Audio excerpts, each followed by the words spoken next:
Hello, welcome to this week's episode of the Irish Fantasy Punt. Dan, Jane, and Shamey with you again for another week. Going to go through week 2 quickly, talk about this week's waivers, and then look forward to the matchups. Answering all your questions along the way are Jamie and Shane. Hello, boys. What's that, guys? Back again. Howdy. Entire Back week. for another week. and it's finally happened. I've won a match. Yeah, Oh! convincingly. Well done. It took a while. It's a long time since I felt like I won a match. You know? It was a good Shane. week for offense this week, really, bar mine. Shane's going through the horrors of the Nick Chubb injury. No, God! Yeah. No, God, please, no! No! No! No! Yeah, no, first and foremost, like you wouldn't want to see that happen to anyone. And Nick Chubb, never mind. People are talking about coming back next year. Like that looked so bad. Like just hope that he's actually not going to suffer long-term effects from it. Never mind coming back and playing football again. Like it was horrific, the injury. Like, so forgetting about fantasy and all that, like you want to see him come back somewhere right at all. Like it's just does absolutely destroy my fantasy team, but I'm not as upset about it because we just want to see him get better. We're all about player welfare here. Like, you know, we of course want our fantasy teams to do well. It's all about player welfare. Oh yeah. On the PSA or whatever it's called. Yeah. They consult Jamie on every safety call. Oh, lad, you can't play without a helmet. That's just dangerous. Stop it. It's like that, what's that episode of South Park? It was a sarcastic ball. You just start playing that. Do you remember that now? When they play with the balloon. Do you remember that though? No. Oh, lads, go look up that afterwards. It's fucking brilliant.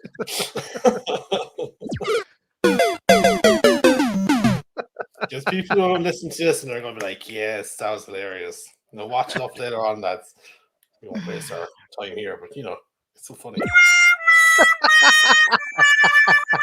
Let's get that soundboard off him, I think. You know, like, I know. I thought we were a team. Yeah, he's just you can feel it. Like he's just like, I have the power. Literally scrolling through it constantly as you're talking, waiting for ways to destroy you. It's the only satisfaction he gets in his life, man. Leave him have it. No sounds will play after that.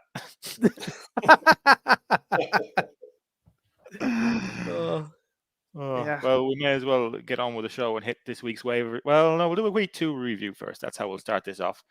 Let's see what random sound I have for that. See, can you figure out what game this is from?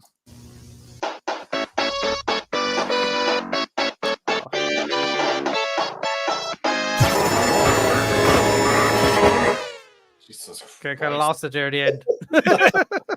Any guesses? That was a bit violent, wasn't it? It's the very end, yeah. Yeah, you completely lost me at the end. I was like, I don't know. What was it? Sonic. Yeah, man. Yeah.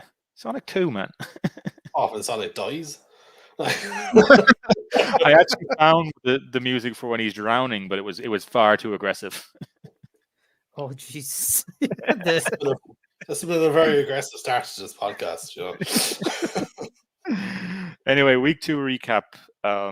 Best of the quarterbacks: Josh Allen, Patrick Mahomes, Jalen Hurts, Joe Burrow, and Justin Herbert. That is not sorted right because there's no way Joe Burrow should be in this list. Yeah. It's Kirk Cousins, Daniel Jones, Russell Wilson, Josh Allen, and Jared Goff for your top 5. That Jared sounds Goff. all right. Played against me this week. Bet you he doesn't have another game like that all year. Kirk Cousins was probably in no one's lineup, so no one really felt that wrath. But Daniel Jones had a second half this week against the Cardinals. Yeah. It's like he just realized, oh, wait, these guys are shit. Like, I can't actually. what have we been doing, guys? There is a few quarterbacks that really stunk a bit this week. No more than my favorite, Justin Fields. And I put out a tweet during the week just kind of asking who are the people most worried about. I am worried about Justin Fields. Mm-hmm. Yeah. I at this think point, he it's has shortly reached a his skill limit. issue. Yeah. Well, Q. Yeah, it's been Yeah, pushed to the limit. It's done. Yeah, Yeah, you the have to. sound is gone. Yeah, the limit God. is a dot to you.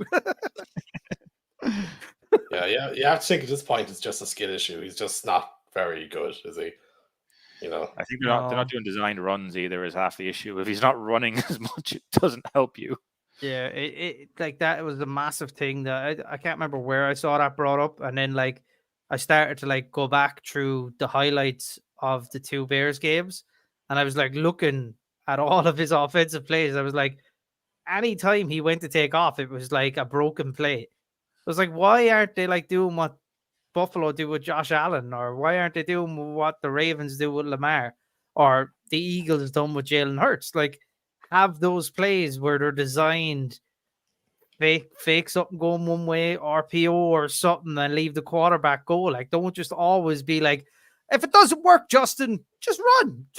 That'll do. Like, we won't give you any protection. Just see what you can do. It's like, at some point, the Bears coaching staff has to be blamed a little bit as well there. Like, if you make him a dual threat that way, like, he's going to get more open passing lanes. And now, in fairness, there was a couple of there was one guy who was like wide open at the 10, was it, in that game? And Justin Fields just did not see him whatsoever. Decided to run into two defensive tackles instead. Oh, I saw that video. Yeah. That pick 6 he gave away was absolutely hilarious. Like, did you see That that? was bad, wasn't That it? was brilliant. Awful. Yeah.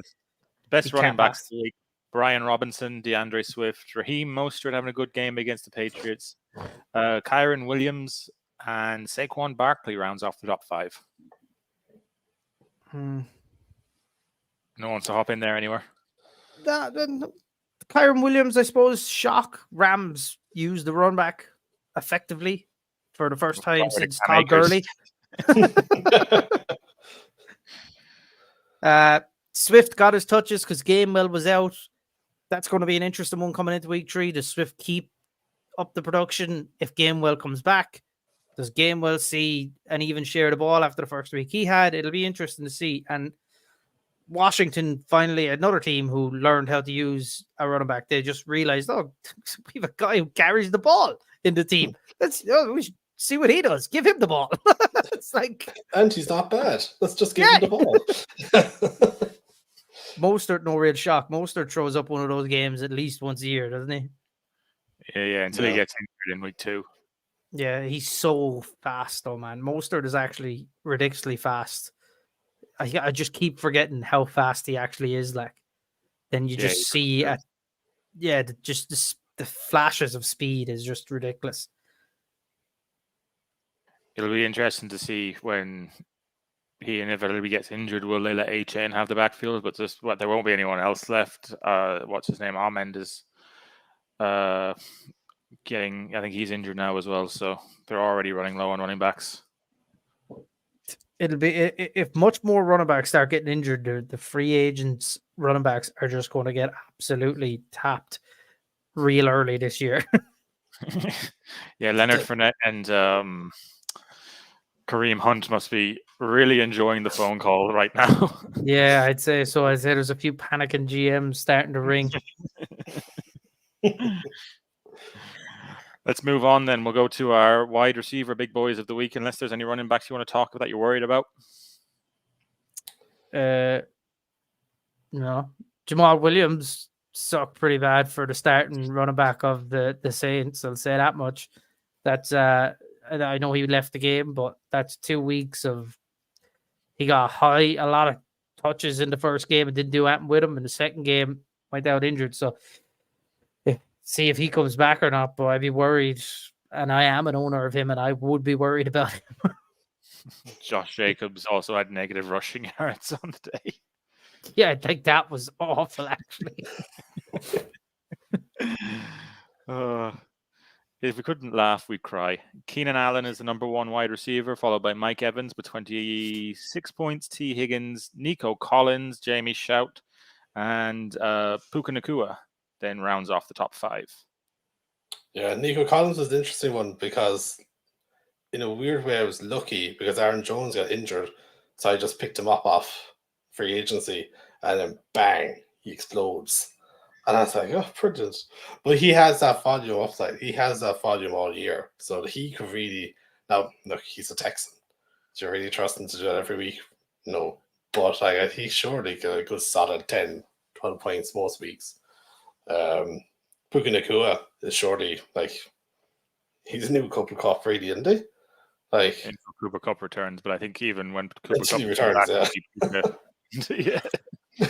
It'll be Nicole is going to be a worry when Cup comes back. That'll Cup owners are going to be. I think that they were like expecting 20 targets a game, classic Cooper Cup from the last 2 years. I think that's going to be way down. You're not going to see that from Cooper Cup now with Nakua there. Collins, Jamie, Stroud seems to be Stroud's favorite target. And Stroud seems to have no problem getting him the ball. So Collins seems like he could be a very savvy pickup. You worried about Jamar Chase at all? No, not really. Look, Jamar Chase is Jamar Chase. He's done it in college. He's done it in the NFL, and he's always been with Joe Burrow. And I think it's just maybe a little bit of a hangover starting into the season. But I think Jamar Chase come good. I have no worries about him. Now, come back to me in week 8 if he's still having these issues.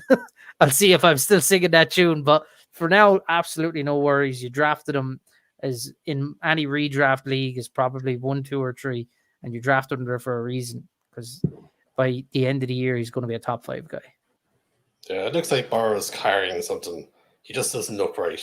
I think it's more on Burrow's side than Chase's side. So once Burrow gets his act together, to be a dynamic duo once again. Like, moving on to the tight ends, we actually have probably consistent names at the top this week. The names that you might actually have played.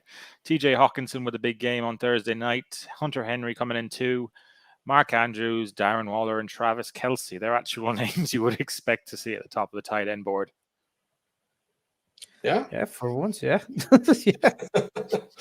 Hunter Henry seems like a guy. He seems to be still on a lot of waivers. Who, if you're struggling for a tight end, seems to be getting a lot of targets and has been quite consistent. Oh, I know it's only 2 weeks, but he's been quite consistent for a tight end. Joe might definitely try and pick him up this week if you could. He's still on our waivers.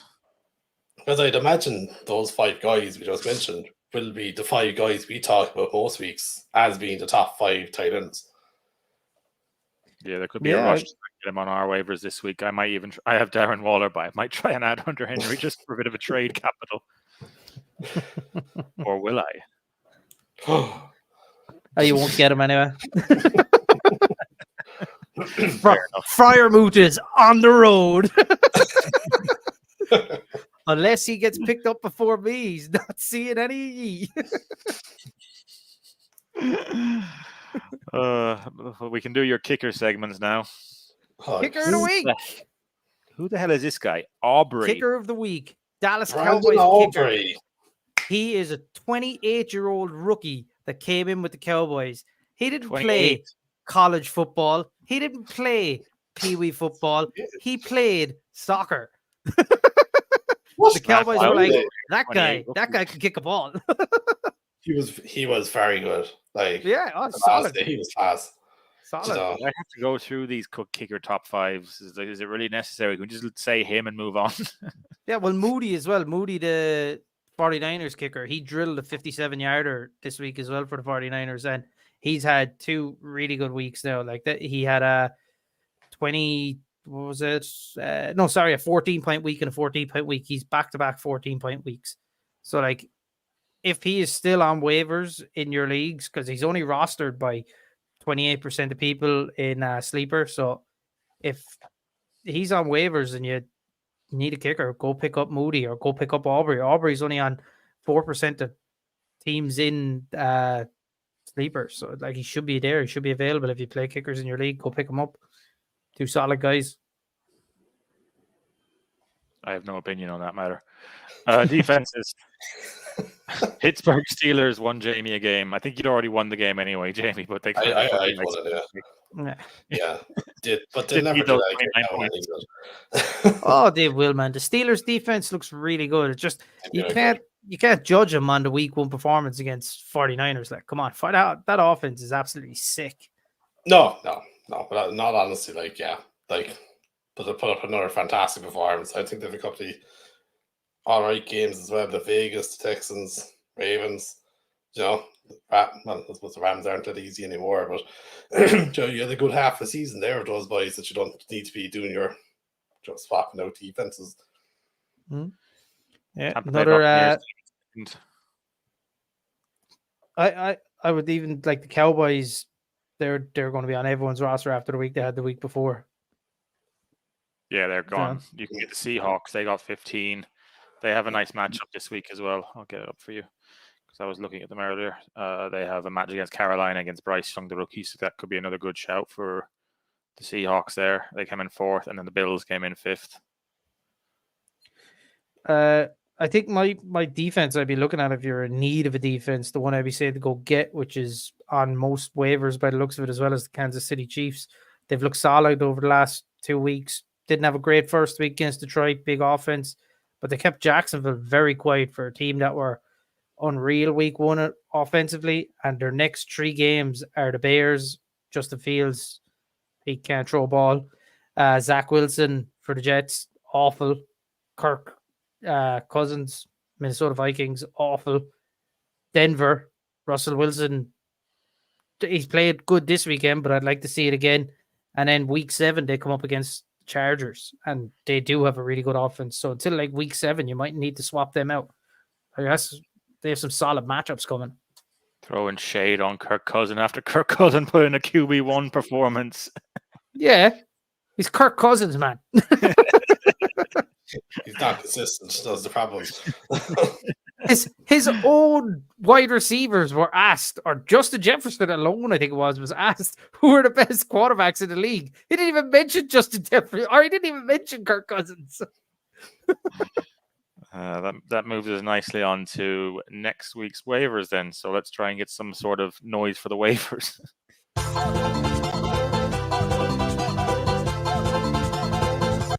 I'm literally just picking sounds randomly. We're professionals. Very much amateurs. So do you want to shout out your names then for potential picks, or do you want me to kind of shout them out? Like we kind of have on our waivers, there's people like Devin Singletary, Ezekiel Elliott sitting there, Deion Jackson, but you're never going to play him. The big one that we're probably all going to go for instantly is Jerome Ford after the Nick Chubb injury. Yeah, they're a run heavy team. Look, you're going to lean to it. Whether Cleveland sticks with him or whether they head to the free agent market, we don't know. But as of right now, he's the RB1. He played a good game. What was it, 22 points he finished the game with last night? So Jerome Ford seems like the clear and obvious target. Matt Breida, maybe another one. If I know they came out, Brian Daboll came out and said that Barkley will be a game time decision, but I think that's just kind of mind games. But it looks of it, like I know they're under pressure in New York after the shit show they put on there last weekend and the weekend before. But Jesus, give the man at least 1 week off.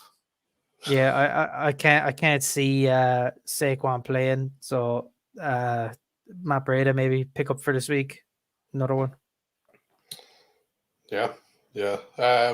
Tank Dell as well looked like a very good backup to Collins last day. Had a good game. Rookie, rookie, yeah. But looks like a guy I wouldn't like. It's not a guy you're going to pick up to play, but he's a guy you pick up to stash and hope near the end of the year that those boys are getting more ball, because these rookies they'll get better as the year goes on. So if you have a spot, I'd stash him. Tutu Atwell had another second fine game. Nothing great, but nothing worse, nothing bad. He's what the what did I say now? Like an agreement ring. You know, you get the ring in Sonic. It's a good thing. Just an agreement. What? Just not used to it, to be honest. While you're talking about wide receivers, what about Josh Reynolds? He probably is Yeah. your number one wide receiver pickup. He has had two good back-to-back games. Looked like he has some point or rapport with Goff. So yeah, I think you pick him up, you play him straight away. So say we order these running backs, it's probably Jerome Ford, Matt Breida. Are you looking at Tony Jones and maybe three the New Orleans running back with the injuries? Yeah, you're probably looking there as well. Like I don't really know what way that's going to go because this is the last week as well that Kamara suspended, isn't it? It's only a 3-week suspension, so Kamara's back week 4. So Kendre Miller should probably play this week as well. I'd be worried as well. Another guy maybe to actually look at is any of the Detroit running backs as well that are on waivers because they picked up Zonovan Knight now as well since Montgomery went down. So he could be another one. His nickname is Bam, in case you didn't know that. I thought you were having a stroke or something there for a second. Didn't come across as Bam. It came across as. Like Kyron Williams isn't sitting on anyone's waivers, and if they are, it's madness. He should have been rostered last week. Are you interested in looking at Kareem Hunt with the potential of him signing? I don't personally think it's worth wasting a bench spot over.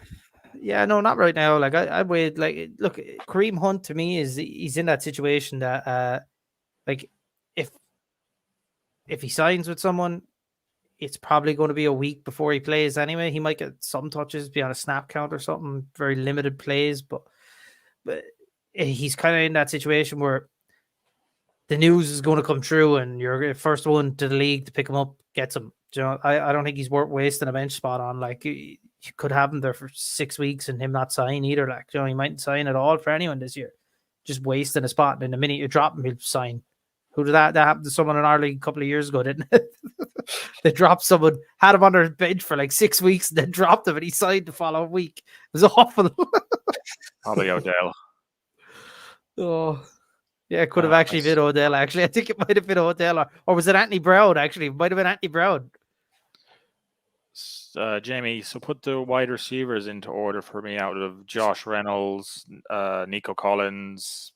Who else would we have there? Tank Dells, who too? I think you go Collins if he's there. I don't think Collins will be there much now. I think if trying the exact same things we're saying with Williams there, you should have picked him up last week, right? If he is there, pick him up first. Or not, we go Josh Williams, then probably Tank Dell. I don't think people will pick up Tank Dell. I think he could stay there for another week. I don't think anyone's that high that they want to pick up 2 wide receivers from the Texans. I was actually going to pick up Tank Dell, but I was like, I do not want 2 wide receivers from the Texans. So, yeah. What about Tutu Atwell? Would you take Tutu over Tank? I think you would now, but then when Cup comes back, which is going to be soon, like Atwell's just going to fall away. You know, and Nakua will stay there, but I don't think Atwell will. So, Shane, if I list out players here, tell me which ones you would cut. Let's start at the start. Are you chucking Nick Chubb into an IR spot, or are you just going to automatically cut him?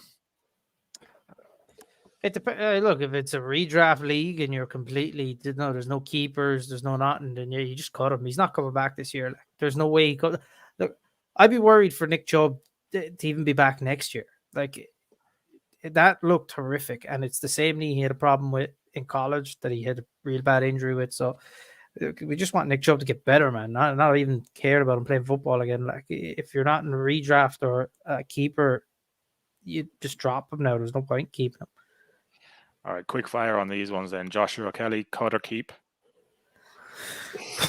Keep. I think you keep him, yeah. Zeke? Cut. I would cut, yeah. Cut Zeke, cut. Rashad Penny? Cut. Yeah, cut him. Yeah, cut. Cam Akers, you holding around for the trade? No. Yeah, just for the trade talks. I just want to see where he goes. I'm going to hold him and hope that he has value where he goes. I just don't think he's very good. Like Kyron Williams was able to do what Cam Akers couldn't do. Same. Yeah, well, look, running backs are falling off like flies at the minute, man. Cam Akers might become very valuable. Doesn't mean he's much good. Just one words on these one. Kendrick Bourne. I'd hold another week. I didn't like him anyway. So, but if you have him, I'd hold him. But I wouldn't have picked him up. And then finish it off with these three. Samaji P. Ryan. No, cut him. Cut. Devon A. Chain. I think you hold on to him just for the name, but you could probably cut him very soon. Yeah, I think I hold. We were talking about this before we came on. Mostert, or no, was it earlier with Mostert? We were on. There's no more running backs, so I'd hold if Mostert goes down. Mostert's injury prone. And then the last guy I want to talk about then, Tank Bigsby. You're cutting him or are you keeping him? I'd keep him. I think you can keep him. Yeah. Bad week for the Jags.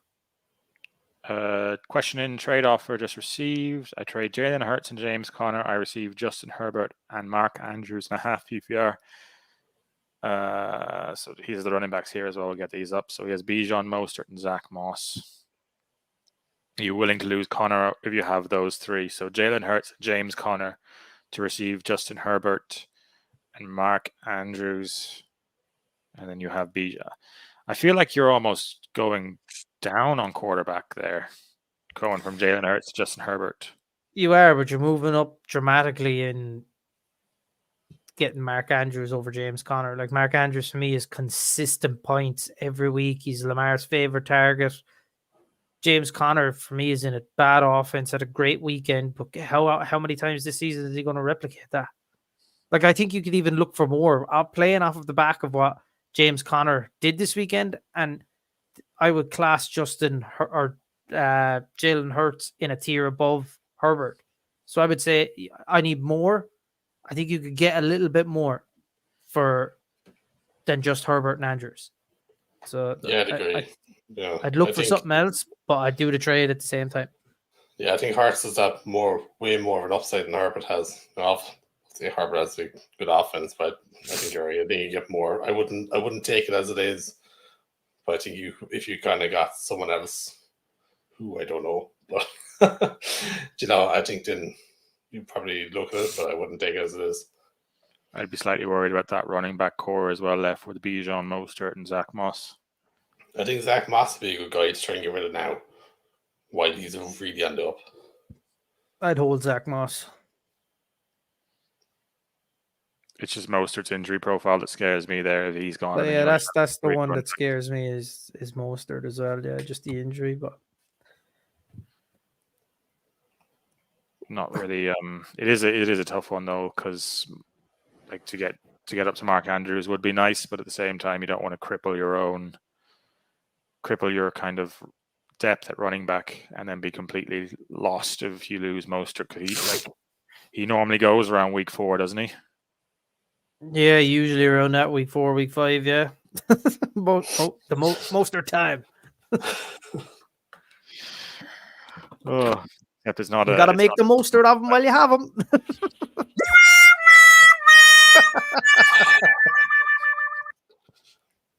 Do you want to move on to someone had to say it?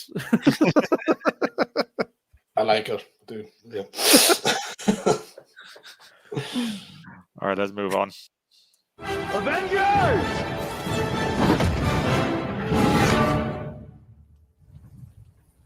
Assemble.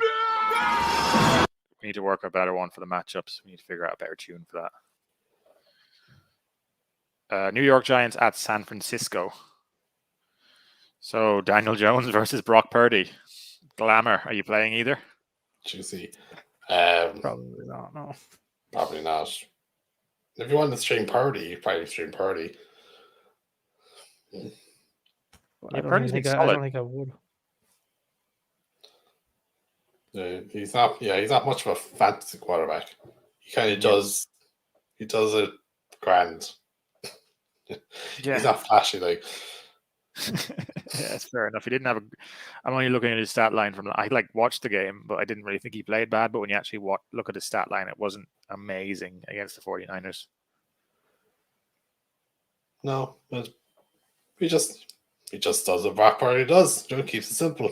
He doesn't need to do anything mad. Like, he's got such good offense there. But the Giants' defense is so bad that Joshua Dobbs just had a big game against them. Yeah. So if Dobbs can do it, surely Purdy can. Yeah. So let's go through some names. Then would you play Brock Purdy?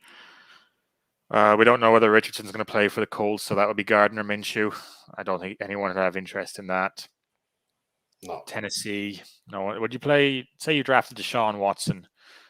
They're playing Tennessee. No Chubb in the backfield. Purdy or Deshaun Watson? I go Purdy, man. Fuck Deshaun Watson. That's fair. Yeah, I go Purdy. You make a valid point. Thank you. Say you have a horrible matchup like, what do we have here? It's very hard to pick hard matchups so far because you don't really have the information about a lot of the defenses. Say you have Jalen Hurts against Tampa Bay. That defense is looking okay. You're going to play Jalen Hurts either way, aren't you? Yeah, you're not dropping Jalen Hurts, bud. What about Justin Fields against Kansas City? Would you play Brock Purdy or Justin Fields? That's probably actually a good question. Yeah, that is a good one. Nah, I'm out in Fields. Just don't like him. Not personally, It's a tough one because if you took Fields where you took him, like you're not looking at dropping him, like, are you? I'm in danger. Yeah. It's just like, look, no one that took Fields is probably going to drop him for Purdy. Like, that's probably not going to happen. Personally, I probably would. Well, I wouldn't even drop for Purdy. I'd probably go in and get Love off waivers. Love is on most people's waivers, I'd say. Go get Love. 2 solid games. I'd play Fields for this week, but I'd be putting another quarterback onto my bench just so that I can move away from Fields. But Fields is obviously going to have to stay on your bench. You can't drop a 4th round pick. It just Mr. Reliable to do that. Get Gino, man. Gino's there. No, thank you. Mr. Reliable. If Saquon Barkley is out, are you playing Matt Breida? No, that team was awful. If Saquon Barkley is playing, are you playing Saquon Barkley?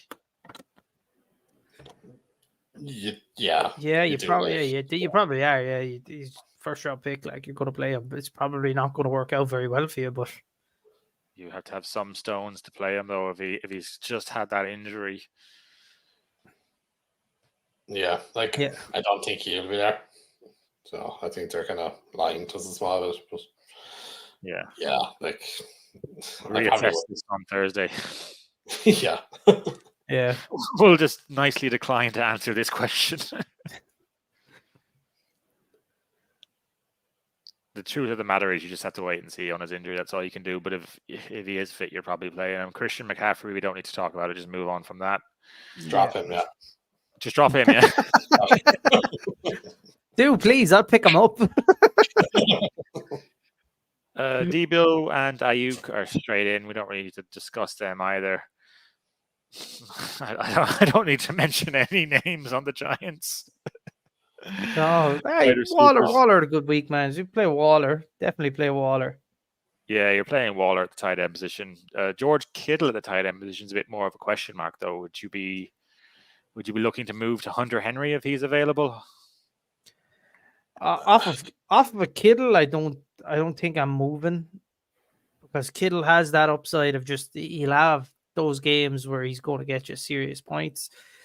It's just there's so many options for Purdy. Purdy actually doesn't seem to be relying on Kittle as much as what Trey Lance did for the game or 2 that he played there, and Jimmy Garoppolo did. Like, Jimmy Garoppolo loved going to Kittle, and I think we said this a couple of times. Like, Kittle, he's just regressing a little bit. Like, for a guy who's a lot younger than the Kelsey, he hasn't been able to hold that high standard that him and Kelsey set a couple of years back.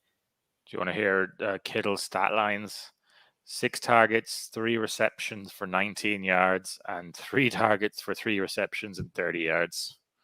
Yeah, see, it can only get better. There's too many options. There's just too many good players on the 49ers, and that's the problem. It's not Kittle. It's just that he has a lot of options. He does not need to go to Kittle. And Darren Waller, like we say, is in. We didn't really talk about Daniel Jones actually in any detail. Would you be thinking about playing him? That's a good one. Oh, That's hilarious. Move on then, will I? Yeah, I'd say so, yeah. Indianapolis at Baltimore. Richardson is in the concussion protocol, so we don't know whether it's going to be him or Gardner Minshew. It was a nasty smash to the back of his head when he hit the ground. Did you see it? Yeah, it was rough. That's such a pity because he was having such a good game too. So he really looked like he was becoming a very streamable quarterback and a very good quarterback as well, to be fair. He was definitely a guy you could kind of pick up and play here if, he's not going to play because they generally don't after the concussion protocol. But if you hadn't got it, I think you could have definitely started thinking about playing him. Lamar Jackson had a bounce back week last week, so we're firing up Lamar anyway. Fire him up. Yeah, always, yeah. The running backs, this is the bottom of the bottom running back names. Zach Moss, big week. We going again? Yeah, I think, give it back to him again, especially if Richardson is out. Minshew's not going to run with it like Richardson will. Would you go Zach Moss or would you go Tyler Algier against Detroit? Algier had barely anything this last weekend. Yeah, stick with Moss. Moss. Yeah. Guaranteed RB1 there. Are you going to go Tony Jones for the Saints or against Green Bay or Moss? No, we stick with Moss. Jones, he'd be interesting there because Green Bay are pretty poor against the run. I think you're kind of safer bet is Moss. I have a nasty one. Javonte Williams or Moss? It depends because they've had Javonte on a bit of a pitch count the first 2 weeks. So it depends. That comes down to whether Sean Payton is going to play him or not. We could say go with Zach Moss because Javonte's not seeing enough ball. But this weekend coming in, if you drafted Javonte and you bench him for Zach Moss, and Payton takes him off the pitch count, we're going to look like fools for telling you to pick Zach Moss. But at the minute, I would stick with Zach Moss. It is very slowly going back towards Williams because you could even see last week Perine barely got any ball. So I think if you have Williams, you probably play Williams. Just for going by the food of, like you said. So yeah, that's it, yeah. That one is difficult because it's Baltimore as well for the Colts. I think I lean slightly Williams, but yeah, that one's a bit closer. Gus Edwards, Hill. Do you want either of them? Gus had the touchdowns, didn't he? Or one touchdown even. Gus had the more influence on the game. 10 attempts for 62 yards and a touchdown. What did Justice Hill have? I didn't pay attention to him, to be honest. 11 attempts for 41 yards. They basically split. That's not a good sign. No. It's probably the same thing you said every single week for the last year and a bit. It's just Ravens running backs at this point. It was Ravens wide receivers, but they now seem okay-ish with Zay Flowers. But running backs. I have Hill, but he's not being played. So we sit there until I realize he's never going to play the way I want him to play. We can go to the wide receivers then. Michael Pittman had the big week one. Go on, Shane. Yeah, I'd say stream Pittman in again. He had a big week one, but you probably drafted him as a wide receiver 2, maybe. But most places he probably came in as a 2. So you're happy enough to play him. He's solid numbers through 2 weeks. Yeah, that's fair. He's still getting the targets. Yeah, no fears there. Zay Flowers, if you got Zay Flowers, wherever you pick Zay Flowers, what round it was, you're delighted you got him. He's clearly the number one option in Baltimore now. I think Odell is injured as well, isn't he? Yeah, Yeah. he's just gonna himself and Mark Andrews are just gonna split them targets, I'd say. It's probably a good heads-up competition for this, Jamie. Would you play Pittman or Flowers? Oh, Flowers. You going Flowers, Shane? But that's kind of more because I don't like Pittman because he burned me a few times. So that's part of the thing. I probably lean to Pittman just because you look at, say, the Colts offense. Pittman is like literally the only name there that has any bit of renown to it. Like Zach Moss is a running back, where people are often out on him. Name another receiver there, and the tight ends, like Mo Ali Cox could catch a touchdown, Granson could catch a touchdown, or Ogletree could catch a touchdown. Like, you don't know which one is going to be in. So to me, Pittman is like the only streamable option from the Colts, with the quarterback obviously Richardson, but I take Pittman over Flowers at the minute. Yeah, it's like, and to be honest, the quarterback doesn't make a big difference for me with Pittman. Like, Minshew can throw the ball half decently as well. But say you had to pick between Pittman and DJ Moore, Jamie. Oh, Kansas probably City. Pittman. Probably feel Pittman. No more is starting to see a lot more of the ball.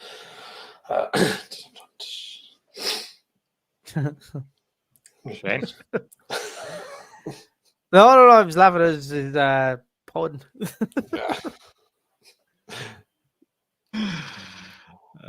That's Yeah, that's the question on the screen there, dropping Damian Pierce for Hunter Henry.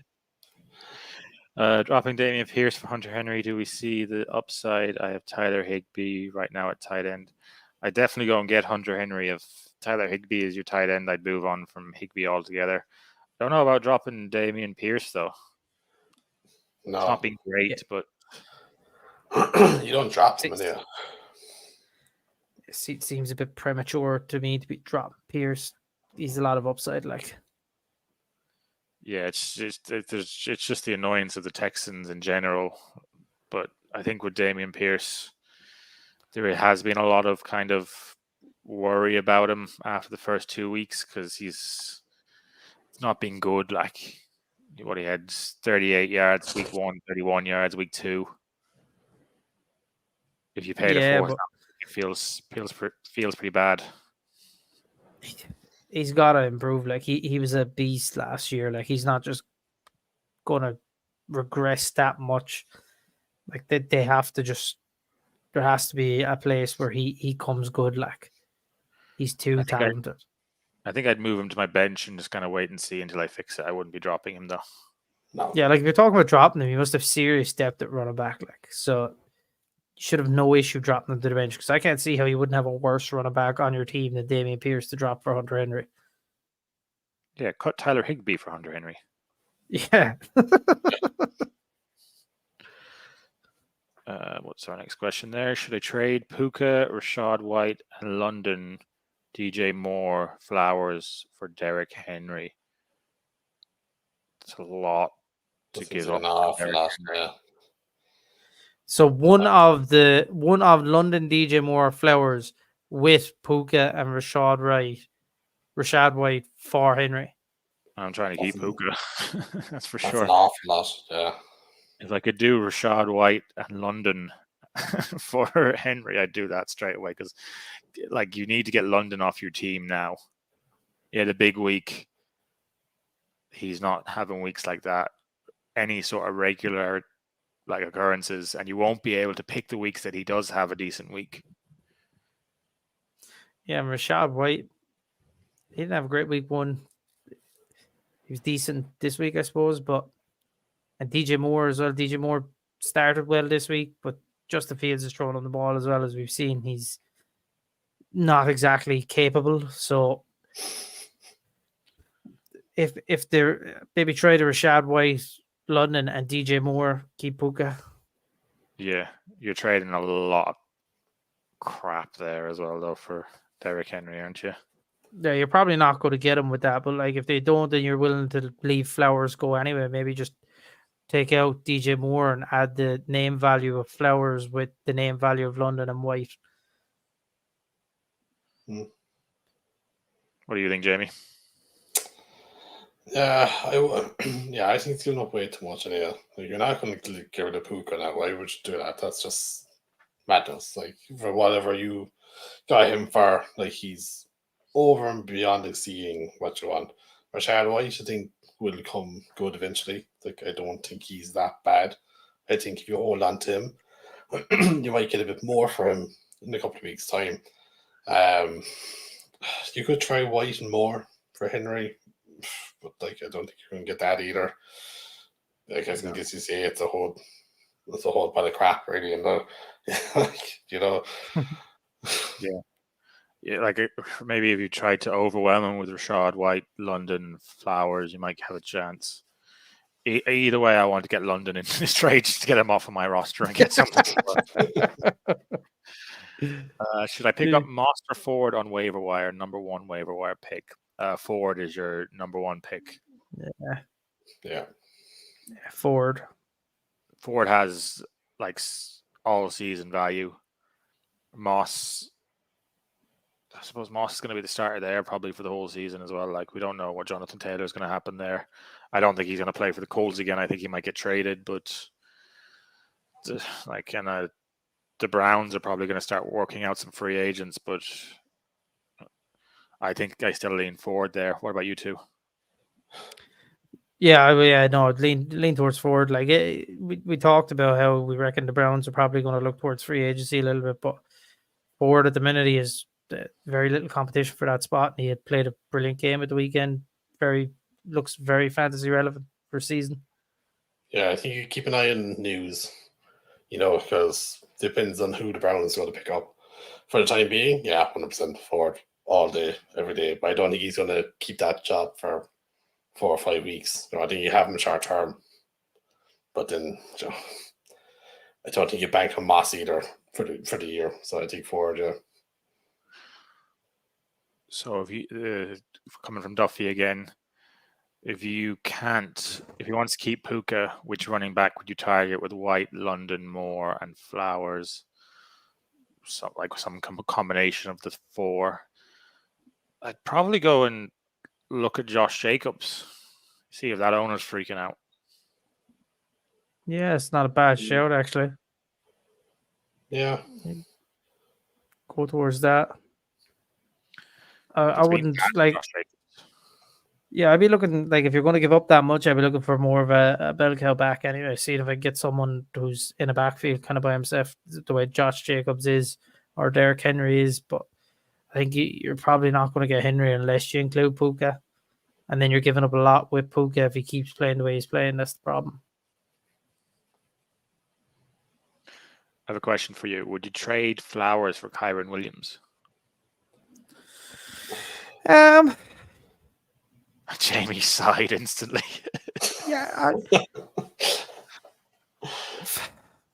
I probably would just for the ink. Like, look, Flowers has had 2 good weeks, but what do we know about the Ravens from however many years Lamar has been there now?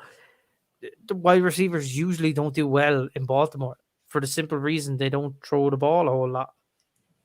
The saving grace for Ravens wide receivers this year might be bar Lamar, they don't really have anyone to run the ball. Mm-hmm. Thanks for the question, guys. Please follow us on Twitter and like and subscribe on YouTube. I think it does some sort of algorithmic help to us. Houston at Jacksonville. CJ Stroud, Trevor Lawrence. Are you interested in streaming CJ Stroud in any situation, or are we still just going to leave that alone for a few more weeks? I think you should leave it alone. I don't think we haven't seen enough to see him as being fantasy relevant yet. But he had a good game last week. This week, but that could be a flash in the pan. Yeah. Yeah, I'd agree. I wouldn't be being pushed on Stroud. Lawrence, like teams tend to run on Houston, but probably hard to bench Trevor Lawrence against Houston, is it? No, I think Lawrence will be fine. I think there's enough there. Like himself and Ridley are playing very well together at the moment. I had a tough game last week, but as we kind of said earlier, the Chiefs were quite good on defense. I think he won't have as many issues this week. Would you play Lawrence or Jared Goff against Atlanta? Probably Goff. I'll probably go Lawrence. The Texas defense still needs some work, so I'll probably stick with Lawrence. Damian Pierce, Devin Singletary. Yeah. We were just discussing Damian. Yeah, rough first 2 weeks for you with low production. I wouldn't get rid of him, obviously, but I think I'd be looking for someone else to come in. Like if he's in your flex spot, I'd be taking him out. If he's your RB1, I'd be very worried, and I'd be seeing what I could do to change that. Yeah, they seem to have to throw the ball an awful lot. They just can't seem to get a run going at all. So, and that's why the likes of Nico Collins and Dell and those boys are now becoming streamable, because just generally they can't run the ball. And they can start running the ball. I think you probably bench him. Who you do? Travis Etienne's an auto start. Yeah. And then Tank Bigsby we talked about is borderline cut if you need a spot, but try and keep him if you can. Nico Collins, Jamie. You're the resident Nico Collins fan. Are you playing DeAndre Hopkins against Cleveland or Nico Collins? I think you go Collins. I think he really does seem to be the only wide receiver there that's getting continuous ball. And I think for fantasy purposes, you always have to go at the volume. You want some guy who's just, even if he doesn't, if he plays a bad game, he's still going to get 7, 8, 9 points. I think you continuously go with him. Shane? Same question. Sorry, buddy, I missed the question there completely. Sorry, outside interference. DeAndre Hopkins against Cleveland, or who did I even ask about? Nico Collins against Jacksonville. I'd probably go Nico Collins. I like the upside there. Stroud seems to really like him. His targets have been good 2 weeks running. He's just coming off a big week, and DeAndre Hopkins is playing with a man who barely knows how to throw a ball and spell his own name. So you're not looking at a real tough question there. D-Hop is clearly loss of limb will not excuse you. D-Hop's clearly the better wide receiver, but fantasy relevancy is going to be a thing he's going to find hard to get this year, I'd say, but it looks with Tannehill throwing him the ball as terribly as what he is. Christian Kirk made us all look like fools for saying bench him last week. He had a massive week, while Calvin Ridley had absolutely nothing. Zay Jones put up a goose egg as well. Zay Jones got banged up in the second quarter, though, and then caught everything that was thrown to him out of bounds in the end zone. So how are you dealing with these three wide receivers? I think Ridley's an auto start every week at this point, surely. I think Kirk is a guy you keep watching.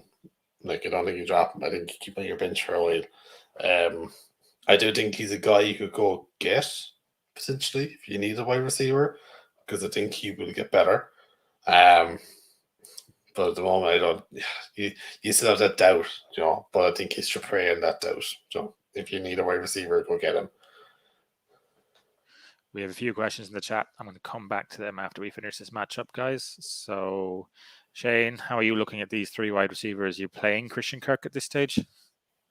Yeah, man, I saw a lot of the Jacksonville game the weekend. Actually, I was watching a good bit of it. It was a tough watch for Trevor Lawrence owner, but he tried to find Kirk a lot more. Kirk got a lot more targets this week, so I'd be kind of a little bit more inclined to throw him in my flex coming into this week against Houston. I think I can actually see Kirk having a big week this week. Zay Jones, I'm a little bit more off on. He likes Zay Jones. He seems to be more kind of a red zone guy for him, though. The odd deep ball, but I think Calvin Ridley's going to take up all those deep ball threats from him now. He's going to be that guy they're going to look at to go deep. So it'll for me, you could play any of them, Zay Jones is a low end flex option. I'd say Christian Kirk's a high end flex, and Calvin Ridley is a wide receiver one stream for me. Is it? And then Tank Della, we kind of get putting him on the bench and just waiting to see at this stage, Jamie. Yeah, I think so. You don't Shane pay him. jumped in there. I seen he was muted, so I was like, Get in there. I was trying to help him out. I thought he might have been doing something. Schultz or yeah. Ingram. I think you could play Ingram.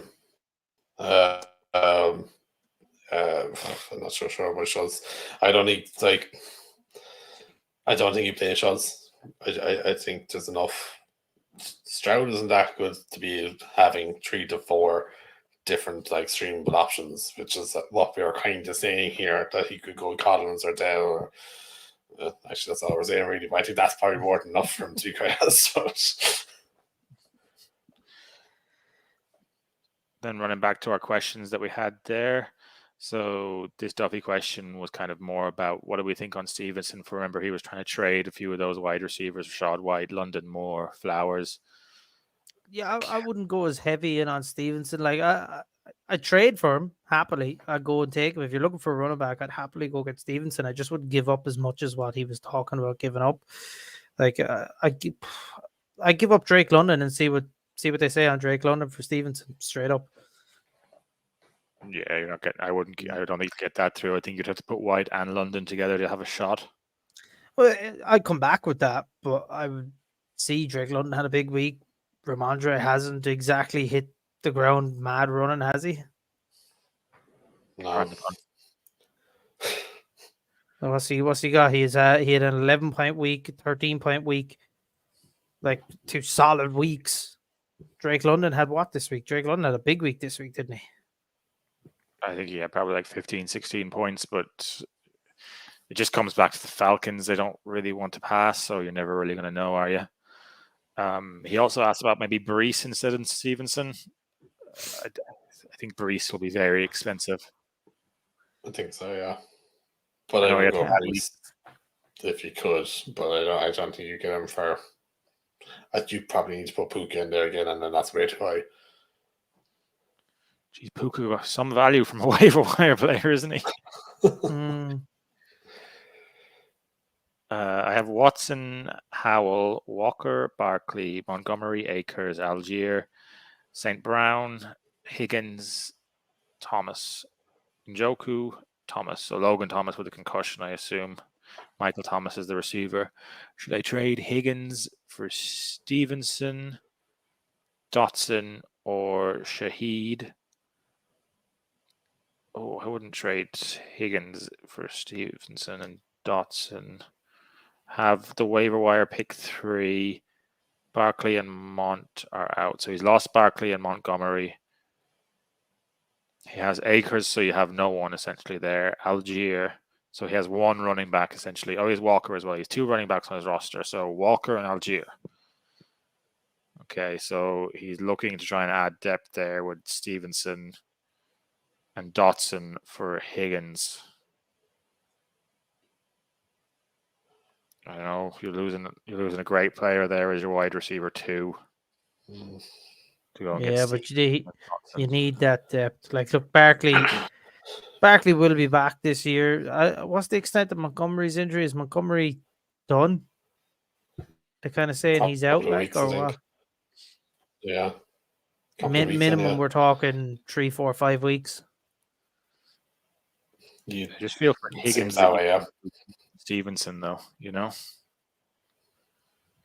like Stevenson and Doc, like a great trade to me. Yeah, I think you could probably go Higgins for Stevenson straight up. You know, I wouldn't value Stevenson that high. Oh yeah, no, I wouldn't. He's trading away Higgins for Stevenson and Dotson. So like I don't even feel great about getting those 2 back for Higgins. I feel like you could get more for Higgins. Yeah.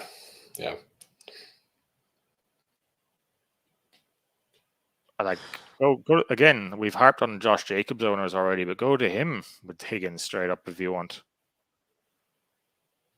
Who do you prefer in the vacuum? Do you prefer Josh Jacobs or Stevenson? Probably Jacobs, yeah. I'd like it's hard to see Josh Jacobson go from running back one to like something this bad this year. Like it's surely just like something not working right on the O line or something. I don't know. It just doesn't make sense. Maybe Jimmy G usually does well with running backs behind him, so it just doesn't make sense. If you're panicking that much as a Jacobs owner, yeah, you see. But if I was a Jacobs owner, man, I'd be pissed off. But I don't think I'd be trading him. Yeah, it's hard to know. It depends on if the owner is tilting or not. Is there any other potential names at running back? Like, who do we see running back top of the list? Like, could you go and get Pacheco for cheap rather than having to get Higgins up like he has? Give up what Michael Thomas is it? You're not going to get him with that, though, are you? Yeah, it's tough. What kind of weeks did Michael Thomas have the last 2 weeks? Yeah, but who's actually going to trade for Michael Thomas? Like, yeah, 8 points and 9 points last 2 weeks. Not really good enough. Unless you try to go and trade. Could you trade an injured Barkley for someone? See, I don't think I'm really trading Barkley, man. He's like it could be 2 weeks. Maybe he's going to be out. They're saying it's game time decision, but like if that's the case, maybe it's only a week he needs to be out on the short week. So like I'm not tilting that much over Barkley missing for a week. Like trade Montgomery is a little bit more serious, and Akers is terrible. And Algier, look, I think Algier is going to flash. He's going to be every once to 4 weeks. He's going to come in and have a monster game. Like that's the kind of guy he's going to be this year, I think. So I don't know, Montgomery. You trying to get a replacement for Montgomery. I think Stevens is an absolute. Stevenson's a running back one every week nearly. It's just So you're giving up. I don't mind it. Like I think if you get a better receiver to come with him, like if you get Stevenson and someone else, like whoever he has on that team, like I wouldn't be going getting Dotson, but like if there's another flexible wide receiver there, I think I'd take him. I'd drop my wide receiver 2 for a good strong flex, like a mid-range flex guy, and to have Stevenson come in to running back. Like they're just so hard to come by. A decent running back was going to put up 10 plus a week for you.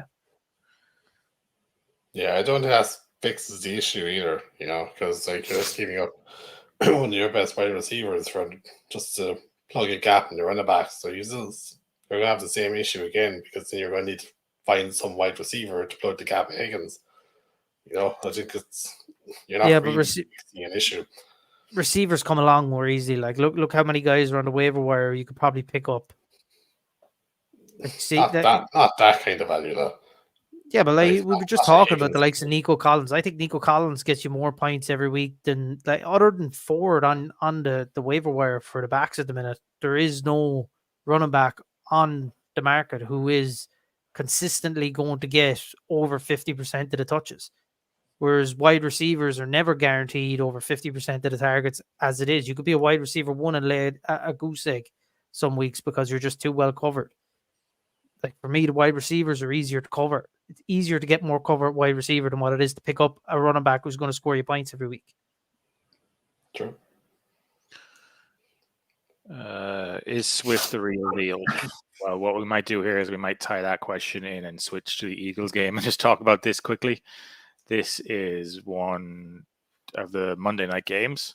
So just remind me when we get back to this that we have discussed it. We have to go back and do the Titans next. All the way back. Jalen Hurts and Baker Mayfield are the quarterbacks. Jalen Hurts is an auto start. We don't really need to discuss that. Are you interested in Baker? I don't like Baker, so he's kind of annoying me that he's playing well. I think you kind of have to think about him now. Like I'm kind of with you there. Like I don't think you want to play him, but I think you kind of have to start thinking about him. He's had 2 solid weeks. He's playing quite good, to be fair to him. Like, would you lean on Kirk Cousins against the Chargers or Baker Mayfield? Probably not Mayfield here because it's the Eagles. Their But- secondary destroyed though. They're giving up loads of points. Yeah. It's the The Eagles. aforementioned Kirk Cousins just roasted them like. Fair. I still probably lean towards Cousins, right? Shane? Yeah, I'll give Cousins the nod there. I'll jump on the bandwagon for this week with Cousins over Mayfield. Anyway, I do like Baker though, man. He's running angry. He's running angry. We get to our question then. DeAndre Swift, do we think he's the real deal? I think DeAndre Swift does what DeAndre Swift does. And he does this where he has one big weekend and you think, yeah, he's an RB1, and then he burns you. That's why he does. Like, I wouldn't trust him either. Anyway, to be honest, he should be the real deal, but I don't think he is. Yeah, and if Kenny Gainwell comes back in, I think it's very hard to say that DeAndre Swift is going to replicate exactly what he did last week. Like, I think Gainwell got too much of the ball while the two of them were healthy for all of a shot. DeAndre Swift, oh no, he was our running back one. Like, it's just, for me, it's a no. Like, two of them were healthy week one. Two of them had a full preseason and training camp. Gainwell got the touches. For me, Gainwell comes back in, he's healthy. I'd be expecting more of a 60-40 split towards Gainwell. But did the Eagles figure something out in that game where they realized their passing game wasn't working and they started running the ball over and over again? And they realized that Swift gets to the hole so quickly that their offensive line makes that it's kind of explosive. Do they figure that out in the game, or do you reckon they're going to go straight back to what they were doing? No one knows what they're going to do. Obviously, they know what they're going to do, but I just think Gainwell had such a good game week one that they played well enough week one. I don't really see, like, I think Swift is going to take more touches, yeah, than what he got week one. He showed out when they gave him his chance in week two, but I just think they like Gainwell. They wouldn't have went with Gainwell over Swift week one if they didn't like him. Jamie, any opinion? Yeah, no, I agree. I wouldn't be too high in Swift. I think they can go. I think Arsenal will go back to these receivers as well. I think there's more than enough in that offense to kind of get going. They haven't got going this year. They haven't. Like, they haven't been the Eagles we thought they would be. But I think there's enough talent in that whole offense to not have to rely on the run every single week. Yeah, for the record, I'd agree with you both that I think it can flip-flop either way with this Eagles. I think you're going to get DeAndre Swift games, but I think it's going to be more boom-bust. Like, it's not a bad thing to have if you drafted DeAndre Swift in the 5th and he's your running back 2. Like, it's nice to have that element in your team where it could just explode and you can get a 25-point week out of your running back 2, but I just temper my expectations a little bit. Moving on to Rachaad White. Like, Rachaad White feels like the most unsexy pick you can put into your running back 2 slot at the moment to me. Like, are you going to play Rachaad White or Dameon Pierce? Dameon Pierce has Jacksonville. Oh, Rachaad White. I think I'd lean to Dameon Pierce, man. Like, he's got to hit it big at some point. Yeah, I think I would. Rachaad White seems, again, to me, he's the DeAndre Swift that we just talked about. Like, I reckon he's going to be boom or bust. He's going to be this nightmare of a Tampa Bay Buccaneer running back that we seen from last year with Tampa Bay running backs. It's just going to be big game, do nothing. Big game, do nothing. It's just... I don't know. I'm more in on White than that. I think he's a much better running back than that is. And I think Mayfield will like him a bit more because he does catch the ball a bit as well. Like, he's not just an out-and-out running back. I think he just got off to a bad start of the year. I would think there's more upside to White throughout the rest of the year than he's kind of showing. You know, I know I can't really judge him on the big week last week either because, you know, it's the Bears, but like, this will show us, you know, how good he actually is. Is he actually that good? I think he is, personally. But yeah, I can see why people will be out him too. Are you going to play him or Javonte Williams against Miami? I'd probably. Yeah, I'd lean I'd towards go White with there. Yeah, No, I'll go Williams. just don't know about the pitch count. I think he's still on a pitch count come week 3. I think it's week 5 or 6 before we see Javante let loose by Sean Payton. I think he's going to really mind him for the first month of the season, get him through that. AJ Brown, he was angry on Thursday night when he wasn't getting involved in the game. Devonta Smith was having the bigger game, but I think AJ Brown and Devonta Smith, you just play the two of them. You don't really care. They're both going to have good games. Yeah. Mm-hmm. The opposite side, the wide receivers are a little bit more interesting. Mike Evans has been exploding. If you got him in the 7th round, you're very happy with that pick. Chris Godwin, you're probably still going to play him anyway, but would you play Chris Godwin or George Pickens against Las Vegas? Godwin, I'd say. I don't know, Pickens, man. Pickens looks incredible. Like, to actually just watch the Steelers play, like, Pickens looks like the unreal. Like, he just looks very good. But Pickett looks lost, so I'd probably play Godwin. Yeah, I think that's the thing. Like, I think it's the quarterback more than the player. You know. Yeah. Even though I know it's the Baker Mayfield, but you know, you still have to back him now because he's doing so well. Would you go Chris Godwin or say someone like Terry McLaurin against Buffalo?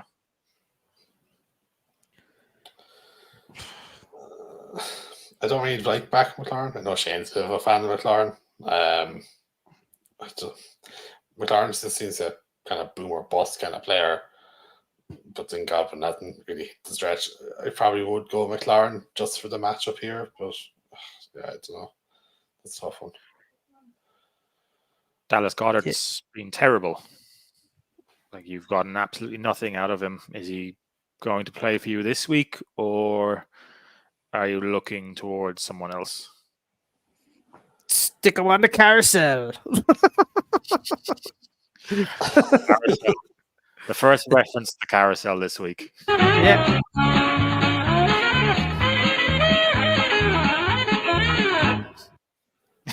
It ends Stop him. Yeah, Hunter Henry over Dallas Goedert for me anyway. I think you're at the kind of the week 3 level now is where you either kind of stick or split, right? I think you give him one more week. Yeah, I think no. Firewood's gone this week, man. He's out. He's done. Yeah, he nearly laid duck egg, so like, yeah, done. Dust. Will Disley, here I come. You just want Disley, anyway. Matt says, subs, guys. What's up, Matt? What are the questions? Would you all trade Chase for Josh Jacobs? Oh, I'm not trading Chase for Jacobs. No, thanks. No. I'll go into the background just in case there's other circumstances. I was starting Pierce and Montgomery at RB. I can get Jones on waivers. I have St. Brown, Waddle, Ayuk at wide receiver. Waddle went off injured as well, didn't he? Yeah, but I would I know you're panicking, trying. Absolutely, you're saying like St. Brown is producing, Waddle's producing, Ayuk is producing. Chase is the biggest name value. I'll easily trade straight up for that. But Chase, man, Chase gave like 30 points a week. Like he's that good when he gets going. Like, are we really giving up on Chase after 2 weeks to trade for Josh Jacobs, who had negative rushing yards this week? If I'm trading Jamar Chase, I'm going to Christian McCaffrey owner. I'm starting at the top of the list. Yeah, work your way down. Like, see what the Bijan man will give you. Like, see what Derrick Henry owner will give you. See what the Eckler owner will give you. Like, come down through the list. Like, maybe not Eckler or Barkley because they're both seem like they're going to carry knocks for a while. But skip those two. Go to the rest. Like, all right, rate this team. So we'll give it a 1 to 10 rating then. Yeah. I want decimal points in your answers. 4.32. It's about accuracy. All right, let's start with the quarterbacks. Anthony Richardson and Geno. That was a good planned combo at the start of the season in your draft to Anthony Richardson in the 11th, and Gino with your last pick. Pollard, James Cook, Herbert for the Chicago Bears, Mostert, and then Tajay Spears, Diggs, Michael Thomas, Hopkins, Hollywood, Andrews, and likely at tight end. Wide receiver 2 and RB2 biggest needs. QB concerns, but I'm liking my duo more recently. I like the quarterback situation there because I think you can ride Gino during this Richardson injury, and I think Richardson is just going to be a start every week anyway. I'd have no problem with that from now. You do? Yeah, no, I agree. Yeah, I'd rate the quarterback choice for good pairing. At wide receiver 2, I don't think you're too bad. I think Diggs is a good one, and then you have kind of 3 twos there almost in Michael Thomas, Hopkins, and Hollywood. Like Hollywood had a decent game this week as well. Yeah, but how often are you going to start Hollywood over Hopkins or Michael Thomas? Yeah, I'd probably start with Michael Thomas, but Hopkins I'd probably always... But like Hopkins had a knock this week. That's why you can kind of think he had a pitch count again. Like, I think he's probably right. He really does need a wide receiver too. And you've got a lot of guys with big names, but not doing a whole pile. well, what wide receiver 2 would you target there? Then are you going to... Could you put James Cook and Hopkins together and go talk maybe to the Devonta Smith owner? I would like to give the go to Cook, but that's very high in Cook, so that's probably a bad question to ask me. But as I think he's granted an RB2 there, I think Pollard and Cook there is a good combination. I wouldn't, but you probably would need to get him to get someone like Smith. Yeah. Garrett Wilson owner is probably panicking a little bit with Rodgers gone. I'd probably try target Garrett Wilson, to be honest. He caught one ball, ran it in against the Cowboys, something that I didn't even think he'd be able to do. But Wilson managed to squeeze one to him. Yeah, I don't want to do that. That was he got like one catch for like 80 yards. Like I don't want to mess with that. I want nothing to do with Garrett Wilson, unfortunately. Come back after the Patriots game this week. See if he's if he can get more than one ball. What else? Would you trade away Lamb and Waller for Kamara, Mark Andrews, Kyron Williams, and Moss? So CeeDee Lamb and Darren Waller for Kamara, Mark Andrews, Kyron Williams, and Moss. That's a lot. I wouldn't say so. Yeah, so many players in that. Like Kyron Williams right now seems like a lot of upside. Like he seems like a high end RB1. Like he might not stay there for the rest of the year, but right now he's high end RB1. Moss is an RB1. Mark Andrews and Kamara's. He's back next week. Is he? Week after, whenever he's back. I think that's an awful lot. You can only have that. Like, oh, sorry, he's trading away. Oh, sorry, I read it backwards. My bad. Yeah. Yeah, like if you have depth at wide receiver to move Lamb, like if you're sitting there going like my wide receiver 2 at the minute is someone who's capable of stepping into a wide receiver 1 role, and you have another wide receiver 2 sitting on your bench, by all means trade Lamb, trade Waller, and go get Kamara, Andrews, Kyron Williams, and Moss, because you've absolutely kitted yourself out with depth at running back. Moss, I think you can keep Moss or trade him, and he's good capital to have there. If JT goes somewhere else, you're laughing. Mark Andrews is clearly the better tight end, I would say. More upside with Andrews. I would make the trade personally. If I had the depth at wide receiver, I'd move on Lamb. I think the question really is, what's the running back depth like? I might scroll through these questions. Does he give us our running back depth? No, I checked there. No, there's no mention. Yeah, like if you have no running backs, say you had Barkley and Jamal Williams, like a previous question we had there, then the trade probably makes a lot more sense. CD was just a beast at the weekend, though, not as well. Like it's hard. Yeah. But he is going to be a monster this year. Like Waller could be this was a big week for Waller, and it might just kind of fizzle out. So Mark Andrews definitely is the better player there. I think it's a very hard one to turn down.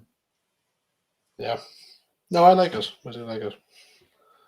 Yeah, he just said he just popped in there. He drafted Akers and Dobbins at running back. So for me, yeah. I think I'd be taking the trade. I'd be giving up Lamb for the plethora of running backs with Mark Andrews. Yeah, make that Yeah. trade. Yeah, you need to. You don't have running backs, unfortunately. Dylan also thinks he should make that trade. So Matt thank you, Dillon. Join in, Dylan. We make it foursome.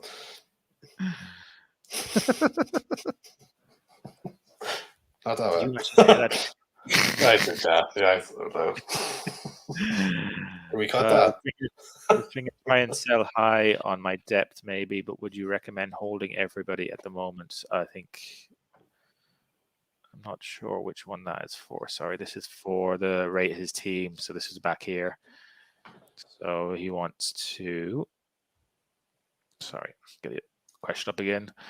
Would you recommend holding everyone at the moment? I think with the team that you had there, sometimes the best thing to do in fantasy is do nothing.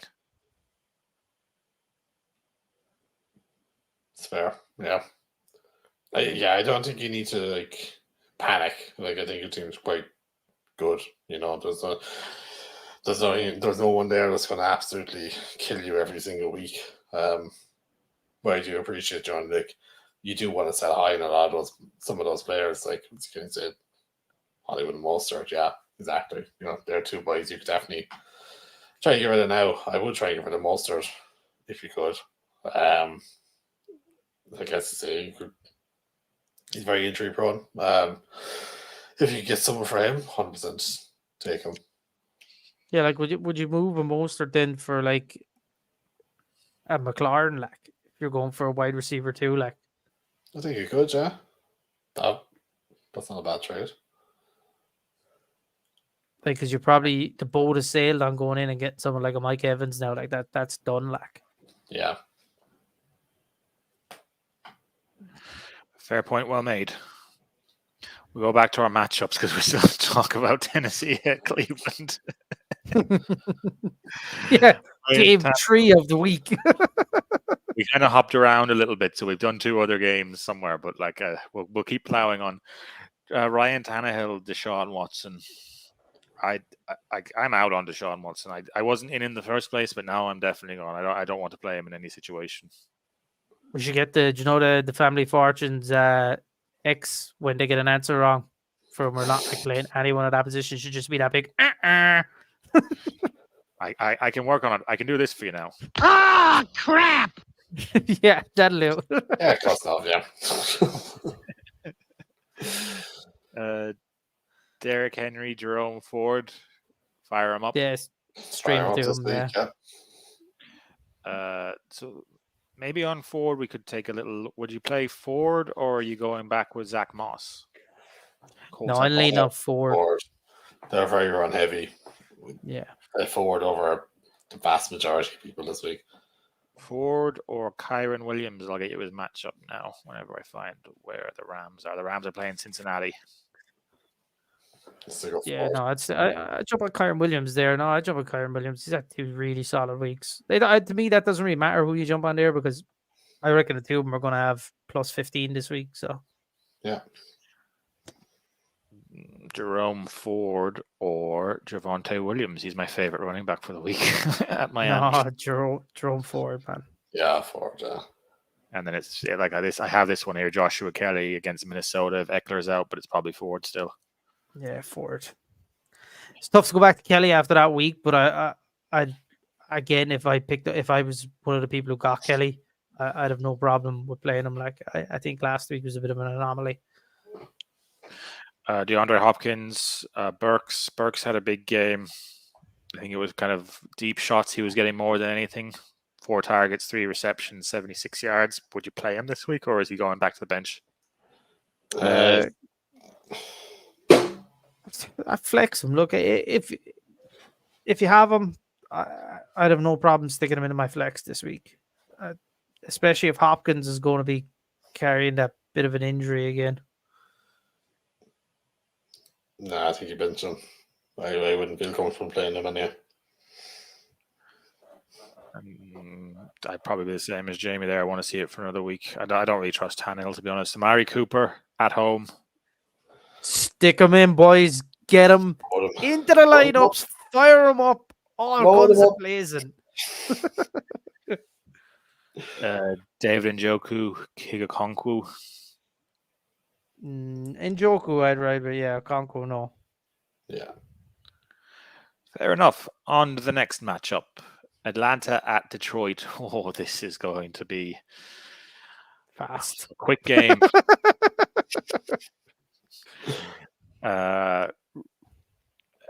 We can sum Atlanta up quickly. The only person I'm going to play is Bijan. The rest of them, forget about it. Do you, either of you contest that? Would you play London? I keep an eye on him. I wouldn't play him. I find it hard to say no. I probably wouldn't play him, but I wouldn't be getting rid of Drake London just yet. I'd be trading him. I'd be trading him straight out of town. Get rid of him. Amon-Ra, we don't really need to talk about because he's straight in, but Josh Reynolds. I think you could definitely play him now, yeah. Yeah, I would too, especially against the Atlanta defense. I think if, like we've seen it now for 2 weeks, Detroit look really good on offense. I think those two as well. The best thing about it is it has been like a heap of different wide receivers showing up. It's just Amon-Ra and Reynolds are making all the big plays. So, like, fire them up, throw them in. Greg Reynolds, another Reynolds in the team, took over the Montgomery role after he got injured. Jahmyr Gibbs seemed to just keep his role. They didn't seem to put more work onto Gibbs when Montgomery went out, but they could change that with a week of training this week. Are you adding this other Reynolds for the Lions onto your team just in case, or are you happy just to fire up Gibbs? No, I don't. I think I if don't you're the think you're Montgomery gonna- owner, you're probably grabbing Reynolds, are you? Think so? Like, I don't think he's going to go on waivers this week, so you could probably like waiver who you want and pick him up afterwards. Like because the thought process of everyone is Jahmyr Gibbs is probably going to get the touches, but I'd be a little bit worried that Jahmyr Gibbs just didn't get the touches outright for the rest of the game. Like, so you could probably pick him up, stash him. I'd be staying well away from it. Like if you don't think Gibbs is going to get the ball, then I'd just stay away from those running backs altogether. Yeah, but I think what we've all forgotten is Detroit drafted DeAndre Swift a couple of years ago. We all thought DeAndre Swift was going to be this bell cow back, and then they started bringing in guys like Adrian Peterson around them, and they had Williams there as well at one point, didn't they? So like, Detroit has not been a consistent place for running back success for fantasy managers in the past. So why everyone expected it to change with Jahmyr Gibbs all of a shot, I don't know. I think we all just got lost a little bit in the speed and the talent that he has, but Swift had those things too coming out of college and didn't really work out for him in the end of Detroit. So I'd be kind of a little bit worried. But Bit of Gibbs Gibbs isn't owner. doing that bad. You know, No, he's not. like- No, yeah. like, I'm not this saying he is. This is like if he got the touchdowns, even one touchdown that Montgomery got, then we'd be having a completely different conversation altogether. It's the fact that he's not getting those touchdowns. But I feel like that will probably more of a hope that it would eventually come. You know, Oh yeah, no, it will come for him. My problem is that you drafted him high enough. They drafted him high enough, the Lions, that I would have expected more of a workload for him coming in. Like I would have expected Gibbs to be on a par with Bijan Robinson's kind of workload. The fact that he's not getting that, it would worry me, because you draft, like, if you drafted him in fantasy, you picked him second or third round. Like that's where he went. So that was a lot to give up for a guy who's going to get not even 50% of the snap share for Detroit. Like that's a worry. I wouldn't be pivoting to Reynolds though. Like I just No. wouldn't. Like even if I had Montgomery, it would not be on Reynolds. Like I'd just go elsewhere. Fair. And then Jared Goff. We're probably going to roll with Jared Goff again this week, are we, against Atlanta? Like, Yeah. Stable quarterback, yeah. Think you can work well. Like you could go like Jared Goff's probably a solid choice even over like a Justin Fields or like Oh, if you yeah. have to give it off Richardson against Baltimore, say Richardson's not out of the concussion protocol, Jared Goff sitting there for you. He could easily be rostered though, Jared Goff. Like I'd say a lot of people picked him up to play him this week and they might just roll with him again. Like he's 71% rostered. Yeah. Not surprising. Week 1, the offense looked so good. Like he probably got picked up a lot after week 1.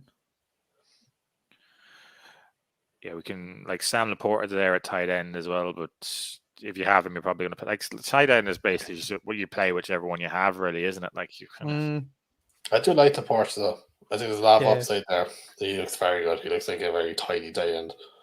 Yeah, I think if you picked up Laporta last week, you're probably keeping him now for until he lays a goose egg on you early. You're just going to ride with the upside.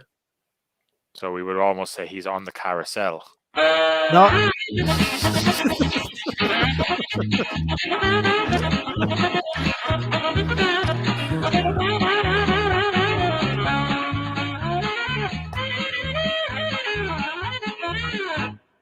It was longer that time. That was longer, yeah.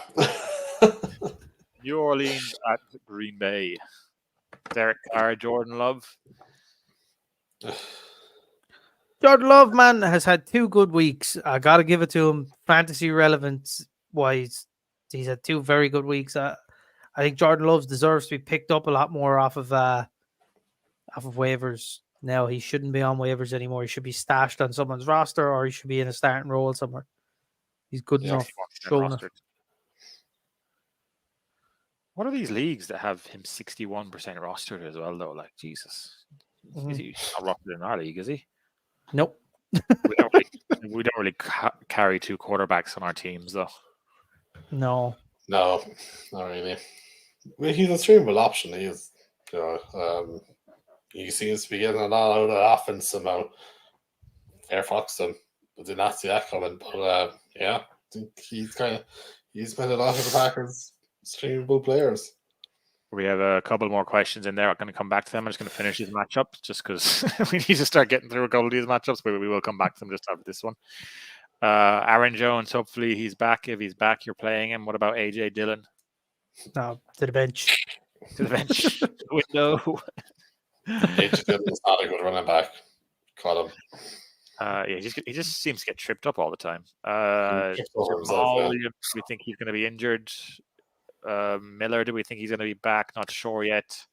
I wouldn't play him even if he was back from the injury because we haven't seen anything from him. So Tony Jones is probably your start here, really, isn't he? I think you could load Yeah. him up. Yeah. Tony Packers Jones is probably the really- go-to there, yeah. Packers really struggled last week in Atlanta. Like, load up your running backs against the Packers every week. Yeah, but do you want to play him though? Is he like if you Tony Jones? No. Or, I don't. No. Chris Olave is an auto start. Mike Thomas has been a lot of people talking about Mike Thomas. Would you play Mike Thomas or someone like Nico Collins against Jacksonville? Probably right with Nico Collins. Yeah. Yeah, I think I'd do the same. Would you play Mike Thomas or would you play Michael Pittman against Baltimore? Pittman. Probably Pittman, yeah. Mike Thomas or Jordan Addison against the Chargers? Jordan Addison. Mm-hmm. So we're not that high on Thomas as a show, are we, Jamie? Sorry, I skipped you there. No. I agree. I already knew your opinion. Yeah. Like the Packers defense is not bad. Like they can get ran on, but other than that, they're actually quite good. So I'd be very careful there wide receivers against the Packers. Watson, Dubes, Jalen Reed. Any interest? I'm out on Dubes after last week. I'm just not arsed with it now. I think Jalen Reed is a guy you could probably pick up and spot in your bench if you had a spot. He looks like he's getting more and more involved. But like Watson's their auto start. And I think you could be quite excited about Watson now from a fantasy perspective with the way Love has been playing and with how good we know Watson is. I think those two could be quite good this year. We didn't mention Jaden Reed in the waiver part of the show. Actually, it's probably not a bad shout. Like, would you prefer to have Jaden Reed or Tank Dell? Probably go Reed. Oh, Tank Dell, I'd say. Just I know you're out in Dubes, but I think Watson and Dubes are going to be the two there that he's going to go to more than Reed. I think Reed will get his targets, but I just think Tank Dell is going to get more. Musgrave, Play him, Watson. yeah. But add just him to the Watson. carousel. Out of the Yeah, carousel. He's a very Yeah, he's sweet another one you guy. can throw on. We have questions to get to that I said I would get to now. What we got? So, lost Nick Chubb. Someone offered me Garrett Wilson, Ramondre, Zeke, and London for Lamb Pacheco. No, No. Yeah, lot. you're getting traded a lot of crap there. I would not. The trade would almost get better for me if you took London out of it. I just don't want it. Oh, Jesus. Like, let's go through it again. Garrett Wilson, Ramondre Stevens, and Zeke and London for Lamb and Pacheco. I think Lamb is too high for me to take Wilson and London to try to replace Lamb. Then you're getting Ramondre and Zeke for Pacheco, who's probably your RB2. So you've just lost your RB1. Now they're trying to take your RB2 by giving you Ramondre, who will probably valued at an RB2 for me. Mm. And Zeke, who's the backup to him then. So and Zeke is completely touchdown reliant. You can't trust him to play him. But a bye week comes along, you get another injury. You're not really sticking Zeke into your lineup. So there's no value in Zeke for me in fantasy this year.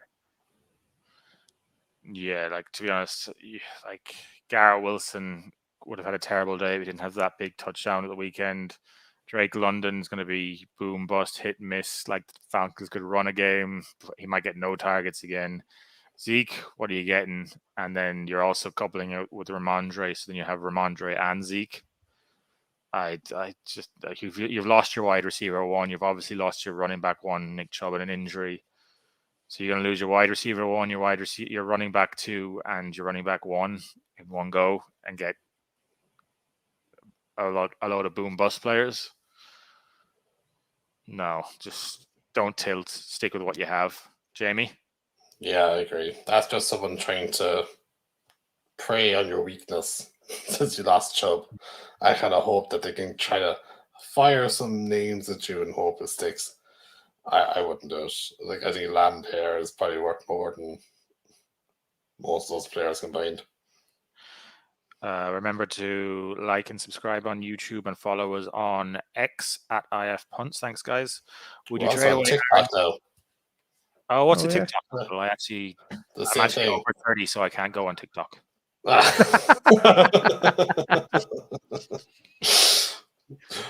Boo.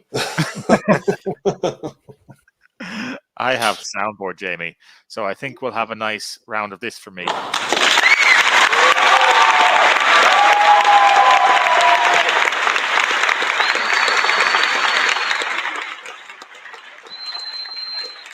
This is going. What? I swear these sounds get longer and longer every week. Would you trade away Aaron Jones and Mostert for Derrick Henry? Yes, I would in a heartbeat. Mm-hmm. Easily. I suppose you would, yeah, but you have a lot of upside Aaron Jones too. Yeah, but he's the king. You're getting the king. Yeah, but do I trade CMC, Deontay Johnson, Pat Fryer? No, Just no. Deontay Johnson and Pat Fryermuth for Cooper Kupp, Josh Jacobs, and George Kittle. No, stop. You're not trading CMC for a man who ran backwards last week.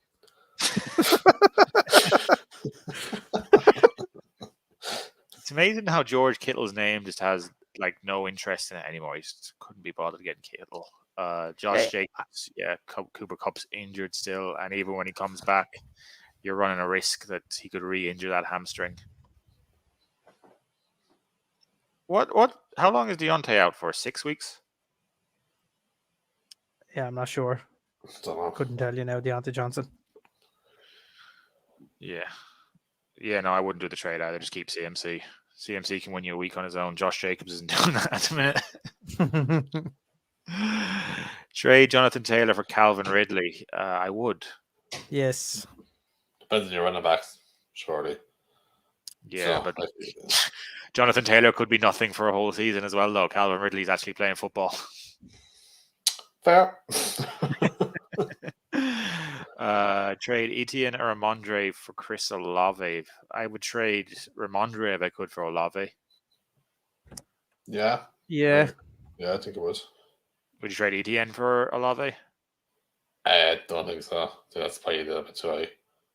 I think you're enough more upside than Etienne. Or Etienne. Yeah, I prefer Olave over Ramondre anyway. I think I might want to keep Etienne over. Yeah. I probably would do Etienne for Olave, but I wouldn't be happy about it, if you know what I mean. Yeah. Yeah. Need help. Someone is offering me AJ Brown and Saquon for my Pollard and Jordan Addison. Do I accept? Yes, you accept that in full PPR. Yeah, definitely. Yeah, 100%. Yeah. What, Saquon 2 weeks off? AJ Brown for Addison. Yeah, no, I take that. Jamie? Are they not getting AJ Brown and Saquon? Offering me AJ Brown and Saquon, yeah, for Pollard and Jordan Addison. Yeah, That's so what he's you giving said? up Pollard and Jordan Addison. I wouldn't do that, would you? Yeah, I'm well, you look like Saquon is basically. Do you remember years ago? Because we're all getting a little bit older now. Bugs Bunny played every base in a cartoon game of baseball. That is Saquon for the Giants because he's eventually going to have to start throwing it to himself as well. Because Danny Dimes is awful. They don't have wide receivers, so as soon as he comes back, he's going to be catching it, running it, and throwing it to himself. So I'd take him. That's fair. I just don't think it's clean cut of the year making out to be. I think there's a lot of upside in Pollard and Addison too. Yeah, but the AJ Brown man is just he's a beast. He is. Addison's not on that level, not yet. Not yet, but he does seem to be getting a lot of ball too. Yeah, but it was a big touchdown this week that saved his week as well. Like until the Vikings actually start using him instead of using KJ Osborne, it'll be you're running a risk every time you play him. I'm still playing him every week because I don't have an option because of Cooper Kupp. But it hasn't failed yet. Is the only thing. Miles Sanders or Raheem Mostert this week in a PPR. Let's pull up the matchup. So Miami had Denver. That one is in Miami, is it? So I'd be a bit. Carolina have the Seahawks. Carolina have the Seahawks. Yeah, I'm probably going to go with Miles Sanders. I'm Ron Burgundy. Are you sure? Who'd you say Miami have? Miami have Denver in Miami. Yeah, no, I'll run with Mostert there. I'll take the Mostert over Sanders all day long. Yeah, I'm thinking take Mostert just for the fact the Dolphins are home and the Panthers are away. But I think they're both very similar. Like, okay, so Deontay's coming back in week 7. Cheers. So their bye is week 6. Okay.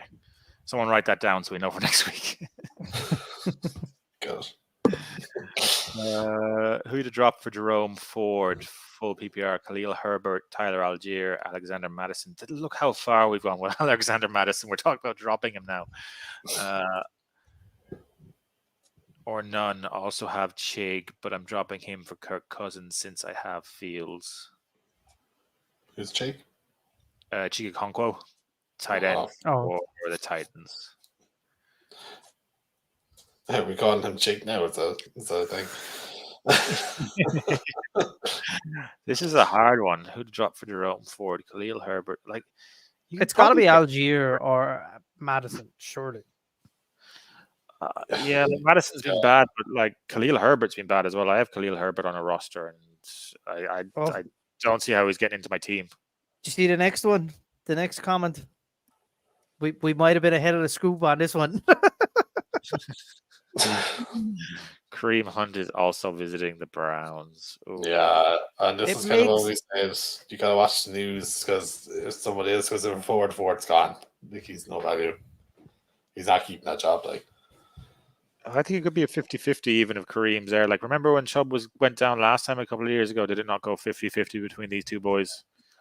probably Yeah, worse. but I think Kareem Hunt takes the majority of them snaps. He's coming into a team that he's been with for the past 3 years. He's there. He knows the offense inside out. They leaned on him so much on third downs and in the red zone on passing downs, especially to get him in over the line. He was very good at getting into the end zone for him. So I think Kareem Hunt's going to be the guy if he does end up going back to Cleveland. Did we? I'm sorry. I'm just going to take a quick look at Madison here because we have to go back and see who we're going to drop here. Like, I don't have Madison shares, so I don't really know how bad it's been. It's been bad. I have heard it has been bad, all right, but I'm just going to take a look. It's been very bad. So 11 attempts for 34 yards, 8 attempts for 28 yards, 4 targets, 3 receptions, 10. Oh, Jesus, that's like. I see I feel like the Bears or the Vikings could start sniffing around Leonard Fournette or Kareem Hunt's being sniffed around by the Browns. I don't want to drop Algier purely because it could have just been an off week and the Falcons could go back to this 2 running back tandem. I think you could probably drop Herbert. I think if I was going to pick someone, put a gun to my head, I'd go Herbert because you got the rookie there, Johnson, who looks like he's starting to get a little bit more ball too. And the Bears aren't good. They can't give it to 2 people and Justin Fields. I think eventually they'll move on away from Herbert, so I'd probably drop him. What up, Christopher? Yeah, I'm happy with your answers, Jamie, because I don't have to answer it. Look, Not bad. Algier would be my guy. He's the only one who's not technically the running back 1 on his team. So I think you could take the risk of dropping Algier for picking up Jerome Ford. Jerome Ford, if Kareem Hunt doesn't sign, he's the RB1 there, and he's going to be the RB1 for a run-heavy team for the whole season. Algier is the RB2 for a run-heavy team, and Madison is the RB1 for a team that don't know how to run the ball. Dalvin Cook was obviously just amazing. I would have watched. Denver at Miami. Let's get back to these games. I don't know if we're going to get through them all in this one episode, but we can keep trying. Yeah. Denver at Miami. Russell Wilson to Tonga. Like, Russ had a big game, but Russ was still bad in that game. Yeah, no, you bet Tua. That's probably with it. Yeah, hope for a bounce back for Tua, but you're not playing Russ here anyway. Javonte, I feel like we've talked about Javonte in depth here. I don't think we really want to play Javonte, do we? If we can avoid it, we are going to do that. Yeah, I think so. Yeah. Raheem Mostert, plug him up, play him in. We said over Miles Sanders even, so yeah, I think we're all in on Mostert for this week. Yep. Wide receivers in Denver. You have Jerry Jeudy, Cortland Sutton. Mims had the big game, but Mims only ran 5 routes in the game, so maybe put him on your bench, but I wouldn't be playing him in the game. I'd be taking a wait and see approach. Would you agree on that one? Yeah, I think Sutton is the only guy I'm playing on that side. I don't think I'm even playing Jeudy. I think Judy's bad 2 weeks now, isn't it? Like, what was he? He didn't have that in week 1. Yeah. So, and he didn't look good. So, like, I just don't.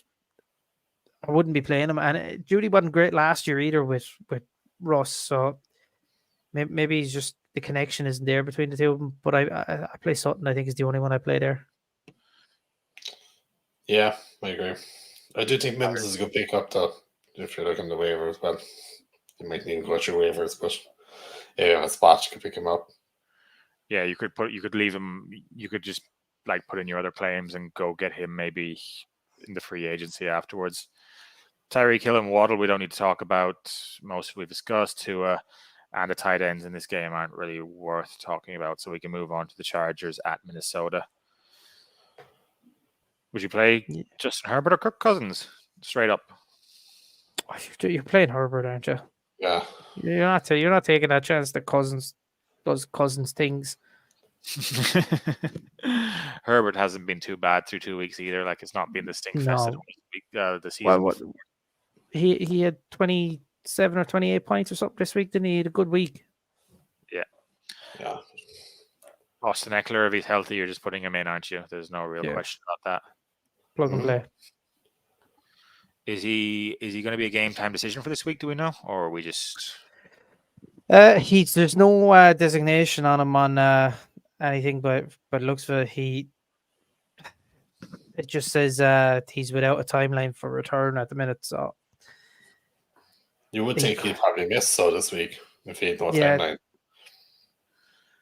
Yeah. Like Joshua Kelly was so bad anyway, though, that I think I'd be putting him to my bench even if Eckler is out. Like if I'm in a pinch, I'd play him, but I'm not rushing to do that. And Madison, we were discussing earlier, we're not going near him.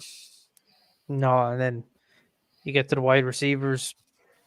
I think you're playing everyone, really, aren't you? You're just jumping in on all of them. Put them all in. Even though I was saying that, like, Addison, he's had 2 big games, but they were on lower snaps. I'm still playing him anyway because he's so good. He can just have those plays. Tight ends, Hawkinson and Everett, Parham, just like no. Yeah, they're waiting in the line to get on the carousel. Yeah, well, no, Everett had a solid enough tight end week, didn't he? Like, if you're not looking at one of the top tight ends ever, what was he? 7 points. You can throw him in. Yeah, but it's a very it's a very duo tight end kind of thing, because I think Parham had more receptions. It's like there's better options. Just stay away. Yeah, fair. Yes, Hall is on saying the Kareem Hunt was visiting the Browns. How does that affect picking up Jerome Ford? I still think you just pick up Jerome Ford anyway. Yeah, it's a visit. They're calling him in. There's a hell of a lot to get through before Kareem Hunt signs with the Browns. We've seen in the offseason he wants his money. You're probably talking minimum of 11 to 12 million to get him to stay for the year. It's a lot of money to pay a guy to come back in for a year who said basically everywhere that he doesn't like your organization. So it's he could hold him to ransom and say, like, look, you now need me more than what I need you. I can go play for less money somewhere else. You got to pay me a king's ransom to come back. Like, so. And the way Hunt's been operating is, remember when he was like visiting the Colts and was about to sign for the Colts, and then went to the Saints and then rang the Colts up and said, "Give me more money." He seems to be running around like an absolute lachico around the place. Like, yeah, well, like, I'm more power to him, man. Because look, the running backs, they're really struggling to get paid. We've seen it with so many running backs this offseason. That Hunt is dead right. Teams are doing it to you, you do it to them. Thanks for the question, Hall. And a reminder to like and subscribe on YouTube and follow us on X and TikTok at IF Punts. New England at the Jets. God. Yeah. I think we can kind of skip over the quarterbacks. Yeah. How did Mac Jones do this week? I didn't see his stat line. Came back to awful. Yeah. Okay. Yeah. I played him in another league. He was awful. Like, he was awful. He broke the 15-point mark. He got you somewhere decent. He was fine. Enough. He was grand. Just don't do it again. Stevenson hasn't caught fire, but he's trotting along and kind of getting you to where you need to go. If he's your RB1, you're not happy. If he's your RB2, it's fair enough. Yeah. I'd agree. Yeah, I wouldn't be benching him for anything, like he's trucking along. Yeah, Yeah, he's playing on. He's getting into your lineup really. Yeah. Well, maybe Ramondre Stevenson or Kyron Williams for your running back too. At the minute, you're probably going with Kyron. Like, what's Kyron Williams had 2 20-point weeks, hasn't he? Like, you're not going to say like, oh, I'm not going to play him for Ramondre. Like I think you put in Kyron over Ramondre at the minute. It's just New England's offense as well. Like, you've Mac Jones there, and the wide receivers aren't exactly stars, so it's very hard to open the running lanes. Breece Hall had 4 touches against the Cowboys, but we're going straight back to him. I'd say no one's going to bench Breece Hall. Yeah, even though the one thing I would say about that is Robert Saleh is a head coach who doesn't take any bullshit. And Breece Hall tweeted that out. He tweeted out 4 footballs and then deleted it like really fast. And I have a funny feeling we're going to see a lot of Dalvin Cook this weekend and not so much Breece Hall. Dalvin had barely any touches either. Are you playing Dalvin, Jamie? No. Oh God, no. No, there's definitely better options than that. You know, I think you try to line up Breece Hall again. Just go for it. A lot of it could be just Cowboys. Cowboys are just very good. You know, defense is just class. Like, you know, it really is. It's just they're as good as you think they are. You know, the wide receivers for New England, I don't really want anything to do with them. Like, you could put Kendrick Bourne on your bench. Forget about it. We've had enough of Kendrick Bourne over the years to know it's not going to happen. Hunter Henry is the only person I'm playing pass catchers for New England. Yeah, I agree. Yeah, Hunter is a man, I think, who's officially stepped off the carousel and he's found his permanent home in the playground. Perfect home in the playground. No, but that's not Charles. Where else do you find carousels? You're a true hero. The dodgy if he's living on the playground, like. But, where else do you find carousels? It's not about the playground. They're not living on the carousel. They are living on the carousel. They're not allowed off the carousel until we take them off. It's round and round they go. Garrett was falling off the jungle gym. Oh, Garrett Wilson, come on, give me something. Are we playing him? Look, he was very lucky. I had him down to be my sit of the week this week. I think he was very lucky to get the points that he got. It was 1 big catch, one touchdown. That's what got him the 15 points this week. He had 2 receptions is all he had. He went for 83 yards and 1 touchdown. The 2 receptions was on 8 targets as well. Yeah, like targets. Like, but in saying that, he either had Trevon Diggs covering him or he had Stephon Gilmore covering him. It's not exactly like he had it easy this week. It's a Cowboys defense that allows no time for the quarterback. Against the Patriots defense, I think he'll have a little bit more time, but it's Bill Belichick against the Patriots, like against the Jets. Like he doesn't mess it up a whole lot. Like, so Garrett Wilson could be in for another tough week. I think I'd be worried if I was Garrett Wilson owner and probably panicking trying to trade him. You think Garrett Wilson or Mike Williams against Minnesota? I'd probably play Mike Williams. Yeah, I think that's all we really need to say there. Yeah, like we actually didn't really talk about the wide receivers in that game, but we were like we said it there. They were quite straightforward. You're playing them all. That would move us on to Buffalo at Washington. Again, I don't think we really need to give a whole lot on this. People know who they're playing in this game. Josh Allen, Cook. Even though Jamie was destroyed by Harris and Murray taking all of James Cook's touchdowns last week. Makes no sense. Still not good. But yeah. Stephon Diggs, he's fire him up straight away. Gabe Davis, I don't care that he had a good week. He's not going near my rosters anymore. I've had too many runs. Do either of you want to play that game? Because he's on the waiver wire because I caught him last week. No, Gabe Davis could stay on that waiver wire.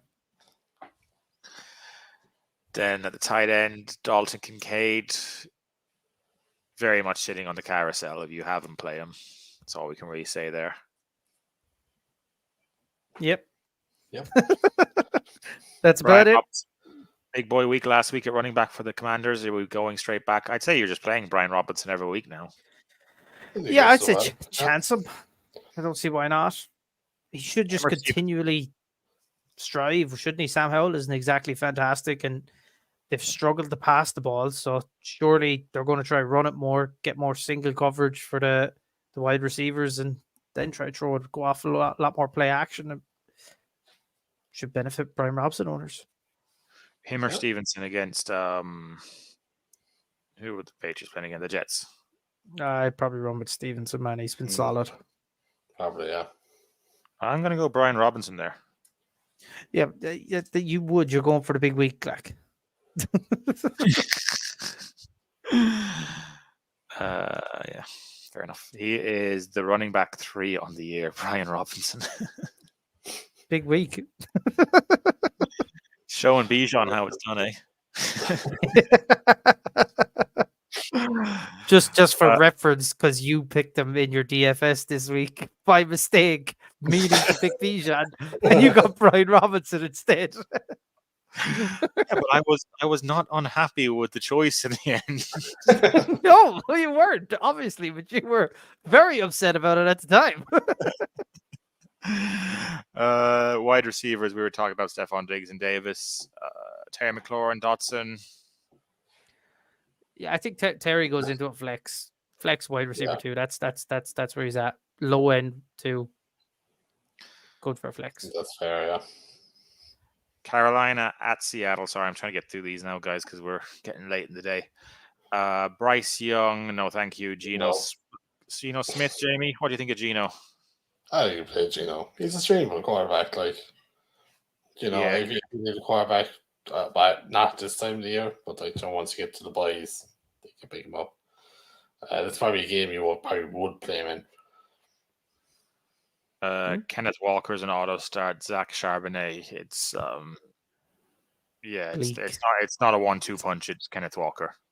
Yeah. Remember when Kenneth Walker fell down draft boards because people were worried about Zach Charbonnet? That really worked out well for us, didn't it? Yeah. Miles Sanders. Yeah, you're gonna play. I actually didn't realize Miles Sanders was doing this badly. Yeah, I did. I think nearly. Chuba Hubbard is nearly a better start at this rate than him. Like, Yeah, that's a lot. Yeah. Are we moving into territory where we're going to bench Miles Sanders then? I think so, yeah. Yeah, remnants of 2 years ago when I drafted him. Just bad decisions. Shane Warren. Yeah, never, ever again. He had one good year. There's no fucking way. Just a quick one to put in here for Griff. Should I pick up Jerome Ford or Moss on the waivers? This is kind of changing live for me now with the Hunt news. Like, we had this question earlier in the show, and we went Jerome Ford, and now I'm thinking maybe Moss purely because he's locked into that Colts role. Is he though? Like, if JT comes back and they're not moving him, they're not going to just not play him. He's going to come in. He's going to take touches off Moss. Ford at the minute is the only runner back there. Kareem Hunt is not signed. If it comes out that he's signed by the time we finish or tomorrow, by all means, go get Moss. But you got to take the waivers for what they are at the minute. Ford has no one in competition. Moss has JT to come back. I would be still taking Ford. Jamie? Oh, I agree. Yeah, until they sign someone, you pick up Ford, and then when they sign someone, then you watch it. I'm looking through this Carolina team here. I don't want to play anyone on this team, so I think we can just move on from them and go to Seattle. Do you guys want to play anyone here? Like, I know, Shane, you have a bit of a thing for Thielen. No, yeah, I still don't think you're playing him. Like, if you're like me and you're struggling or you were hit hard by the Nick Chubb injury, then you probably might be flexing Thielen this week once we see what way waivers fall down. But other than that, unless you're as desperate as me after 2 weeks, he's on the bench. Jamie, I don't know if you agree with me, but in a deeper league, say I had like 6 bench spots, I might look at putting DJ Chark on the back of a bench just in case something happens there. But No. I'd nearly go Mingo before I'd go Shark because I think it's probably more upside than Mingo. But that's not somewhere you want to be, is it? Like, not really. No, that's very deep leagues. That's very deep. DK Metcalf, Tyler Lockett. You're just going to play the two of them. Like, yeah, I think they go in over a lot. Basically, every player you can think of at that kind of range. Yeah. Dallas at Arizona. Play the Dallas defense as per usual. Dak Prescott, fire him up. Tony Pollard, fire him up. CeeDee Lamb, fire him up. Are we playing Brandon Cooks in this game? No. If he's healthy, I play Brandon Cooks. I would. If he's healthy, I'd be playing him because it's not a great defense. I know they've looked good over 2 weeks, but they're not a great defense. They've played the Giants, and who did the Cardinals have week 1? The Commanders. Yeah, another awful offense. So like you're coming up now against a team that has a serious offense. They can run, they can pass. Brandon Cooks, if he's playing, he's a deep threat. I'd be picking up Brandon Cooks and playing him this week as a flex anyway.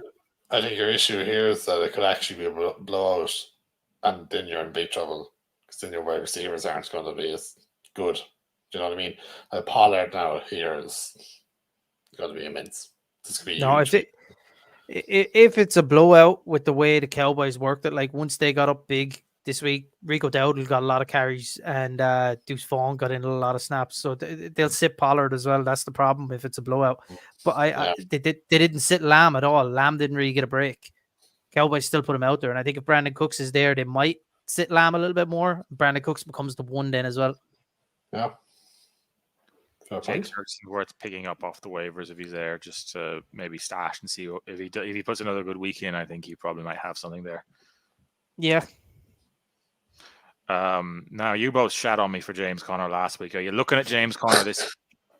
God no! Did you see the defense he's playing? Come on, like Dallas has one weakness. Nobody else is going to touch the ball. He'll have 23 attempts. Like he'll have 23 stuffed runs.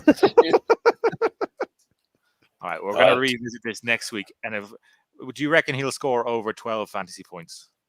Connor? No. Yeah, over 10. I reckon Connor is going to be lucky to get over 4 this week. Will you take that bet with me? You want to take a bet that he'll score over 4 fantasy points? I'd say he still gets 7 or 8, but yeah, I don't think it's going to be. No, I genuinely don't see it. Like the Cowboys' one weakness last year was people could just run straight up the middle of them. Hankins and Mozzie Smith have shored that up this year, and they're just like they played Micah Parsons as a D tackle at times this past week, and he just ran through centers and just swallowed. DeMarcus Lawrence was eating runs. It's not going to be an easy thing to do run against the Cowboys this year. I'm all right. Over under 7.5 points. I'm taking the over. You can have the under. I'll come back to it next week. Perfect. Hollywood Brown, he had a good week as well. I don't know if I'm bothered playing him here though. I don't think you play any Cardinal there. I think you're just taking your life in your own hands at that point. Yeah, you're just not doing anything healthy. Chicago at Kansas City. Justin Fields, I'm going to roll him out this week for one last attempt. If they don't fix it, then Justin Fields will be hitting my bench. I'll be on the waiver wire for the rest of the season. Yeah, that's fair. I think Justin Fields was taken so high, you have to roll with him. Patrick Mahomes, we don't need to discuss. We were talking about Khalil Herbert as a drop candidate. Yeah, no, I don't think you drop him. Like I think Khalil Herbert at the minute is perfectly flexible. He's just not. Like if he's sitting at your RB1 or RB2, you're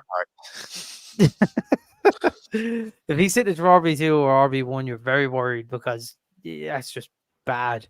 But I'd still hold him as a bench spot player. Like, I'd much rather Johnson here than Harvard. Like, he's been taken in our league, but I'd say he's probably available. Like, what else says he? 51%. 51% ownership, Yeah. 9% If start. if he's on your waivers, I'd pick him up. I think he'll take over that backfield eventually. Not as good, but like, you know. Pacheco. Yeah, Pacheco's going in. It's just a matter of where are we putting him. He's probably a flex play, is he? Running back 2. Well, if he doesn't do well probably, this yeah. week, then you're in serious trouble with Pacheco. You surely would imagine he'll run up a good score this week. If he doesn't, 7 and 7 in week 1 and 2. if he doesn't, you're in big trouble. I was starting very worried with his output. I think the Chiefs running backs is always just going to be this, isn't it? You're never going to get what you actually want. You want Kareem Hunt from what is it, 2018. I don't think you're ever getting that again. No, not when Mahomes is there, no. And then wide receivers for the Chiefs, I don't think anyone wants any of them, do they? No, we're not messing with that. DJ Moore is probably the question mark we have in this game. I think you play him. If you, I wouldn't have an issue playing him. I wouldn't play him, but I think you can play him. Yeah. Play him or Terry McLaurin against Buffalo, Jamie. Probably play more. Terry. I think I'd lean DJ Moore there as well. Mainly because I just think this Kansas City can score. I know they haven't been prolific in the last couple of weeks, but I don't think the Chicago defense is going to put up much against them, is it? No. So and feels as poor and Moore still got over 100 yards last week. So, you know, they're obviously finally fucking moving towards Moore, which they should have done first week. It all came on the first drive, though, didn't it? Yeah, that was it. It is, but look, if he's going to get that consistently for you, you're happy enough. I don't think he is, though. I think that's going to be the problem. Yeah, I don't think so either. Well, the Chicago coaching staff will surely realize this week as well, though, like when we ran Fields last year, it worked. So we might do it this year as well. We'll see. I don't think they're going to do that. Fingers crossed. Cole Kmet, Travis Kelce. Cole Kmet is probably just sitting on the carousel if you want to play him. You can. You can probably find a better option, though. Yeah, I wouldn't be playing Kmet.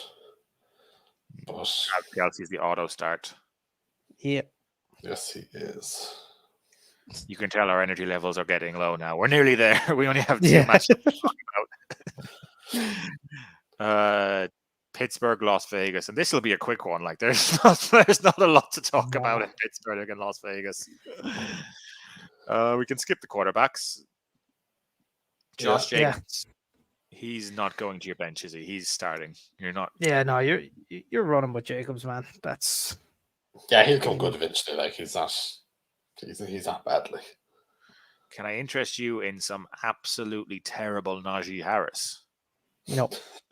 No. Najee or Miles Sanders? I'll take Najee just because I don't want to ever go back to Miles Sanders again.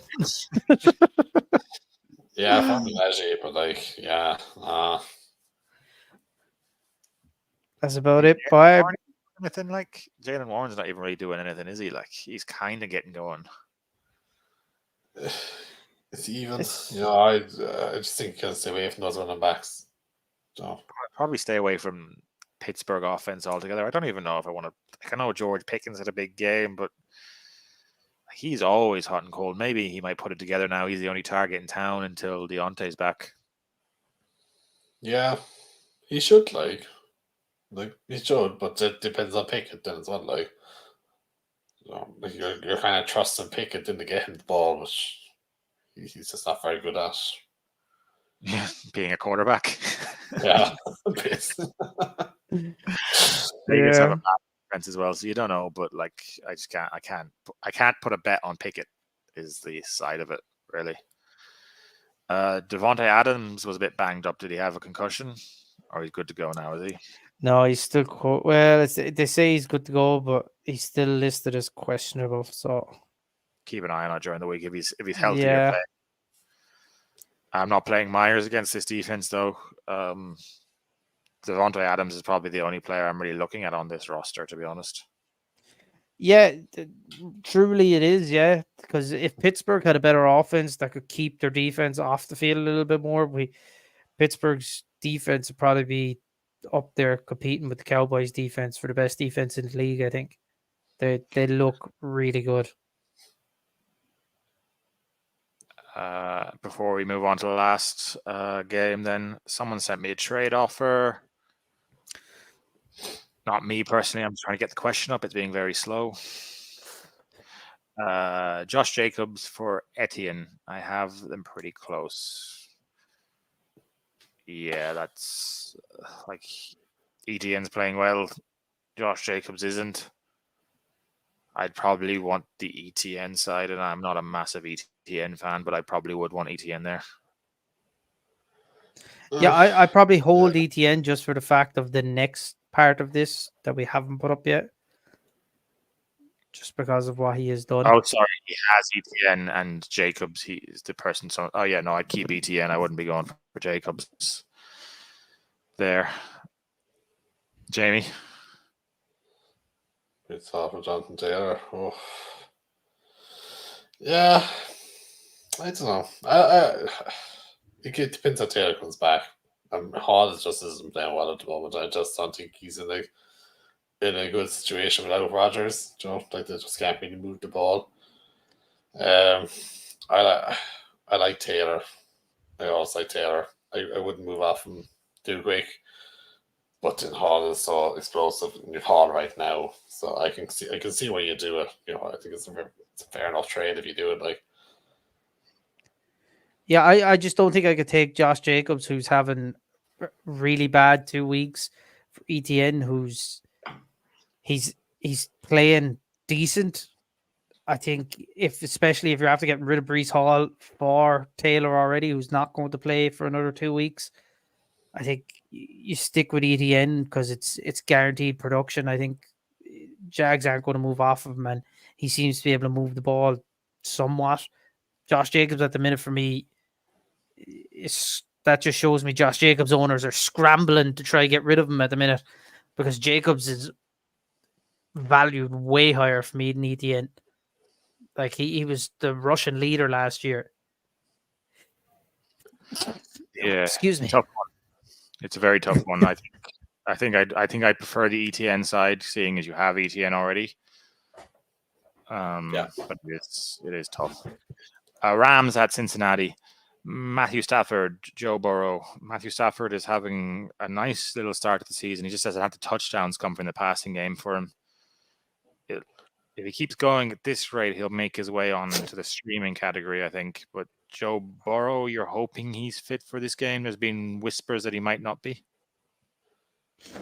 Yeah. Look, if he's fit to play him, I don't think you play him very confidently anymore. He just seems to have a knock or something for the last couple of weeks. He's just not right.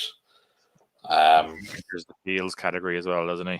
Yeah, but like once he gets back fit again, I think he'll be fine. So you just kind of keep letting him in and keep the fingers crossed. We're all positive on Kyler Williams, aren't we? Oh, sorry, Shane, go ahead. Yeah, I actually think Joe Burrow is kind of a QB that you relegate to your bench at the minute now and you go get a Jordan Love or Geno Smith. I think that's at the minute for me, that's where Burrow is because, as Jamie said, the problems don't really seem to the wide receivers are dropping a couple of balls and that on him, but Burrow himself seems like he's taking that extra second to make a decision. The ball doesn't seem to be landing quite on time. It's not hitting him right in the breadbasket. It's a little bit off here and there. So for me, Joe Burrow as a quarterback in fantasy, I think I'd be benching him. I don't think I'd get rid of him completely because I think once it does come right, he's a top guy to have in fantasy. But I think with guys like Love and Geno on a lot of waiver wires out there, I think I'd actually go and get one of those guys and sit Burrow for a couple of weeks. A couple of questions coming in there now at the very end, so we're just going to finish this matchup and then we'll finish the questions and then finish up the show. So we're coming back to you guys, don't worry. Kyron Williams, we're all very high on. We're going to start, aren't we? Yeah. Yeah, plug him in. Joe Mixon, are you just biting your teeth and going for it? Yeah, I think Yeah, you just you have grit to. teeth, head in the ground. To be honest, that statement can go for Jamar Chase and T. Higgins as well. T. Higgins had a big week anyway, so just keep rolling with Jamar Just keep Chase. going. You're not going to bench him. Nakua has made his way into everyone's hearts and will be playing every game. Yeah. Tutu is probably the question here. Are you going to roll a dice on Tutu with 14.9 points and 11.7 points through 2 weeks? Yeah, like I think if you picked up Tutu Atwell anyway, you're probably fairly. Hopefully, you might be in a strong position. You can easily just flex him. If not, I'd be happy at sliding him in at my wide receiver 2 anyway. Yeah. Like the Rams seem to be a lot better than we thought they would be. And they're getting the ball, they're getting the points. There's a lot more fancy upside on those two boys there than there has been with a lot of those wide receivers we've seen in any other game. Like, if you can plug a lot of those boys in, you can definitely plug that one in. Tyler Higbee's fallen off the carousel, so don't even bother. He's watching outside the fence. In a trench coat. That's creepy. And then Big Irv Smith, no, he's No. not even in the car park for the carousel. Yeah, that's it. And that's All right, let's get back to these questions then, and we can finish up for the night. What we got here first? I traded Puka for Waller. What do you think? Ugh, I don't like it. I You don't like it. No, I don't mind it. at all. No, look, I think you got a waiver wire player and you traded him for a top tight end. But the problem for me is Waller is a giant. And the Giants look awful, and it's just too hard to predict. Like, I wouldn't give up the production of what Puka is doing for what I think Waller is going to do anyway. Yeah. This one's interesting. What do you think if you trade Daniel Jones and Zay Flowers for Anthony Richardson there, Jamie? Last week I probably would have said yeah, but with that Richardson out with a concussion, you don't know how long that'll take him to get back right again. I think you've got a lot of upside with Zay Flowers. I wouldn't now, but I think you're stuck for a quarterback, and surely just someone on waivers you can pick up the plug in for Daniel Jones, and I don't know who would trade for Daniel Jones anyway, to be honest. Yeah, I'd love to be giving up Daniel Jones and Zay Flowers to Anthony Richardson. I think Anthony Richardson has the potential to be a beast, but the way he runs, I feel like he might get injured. But at the same time, I feel like he could be a very solid quarterback for the rest of the season. Yeah. He won't play this week, though, anyway. Shane, any opinions on that one? Are you happy just to roll with Zay Flowers? Yeah, I probably would just roll with Zay Flowers, same reason as Jamie, and I think Daniel Jones can easily be replaced by Geno Smith or Jordan Love. Any truth in the Amon-Ra turf toe rumors? Amon-Ra had cramps at the end of the last game. There had been talk of turf toe, but to be honest, I don't really buy it. He seemed like, I think it was just an off game for Amon-Ra. Yeah, same. Hmm. I haven't seen it, and we're probably getting. Yeah. We're getting a gazillion notifications all the time. That brings us limply to the end of our show. We don't normally do 2 hours and a half, so you can see it in us that we're gassed. Thanks everyone for the questions and writing in. We do have great fun doing the show. Please like and subscribe on YouTube and follow us on X at IFPunts and TikTok for Jamie's millennials. We're cool now. Say goodbye, guys, while I try and find the outro music. Good guys, best luck this week. See you guys. See, now I have to talk over it so it picks up. Good night and good luck.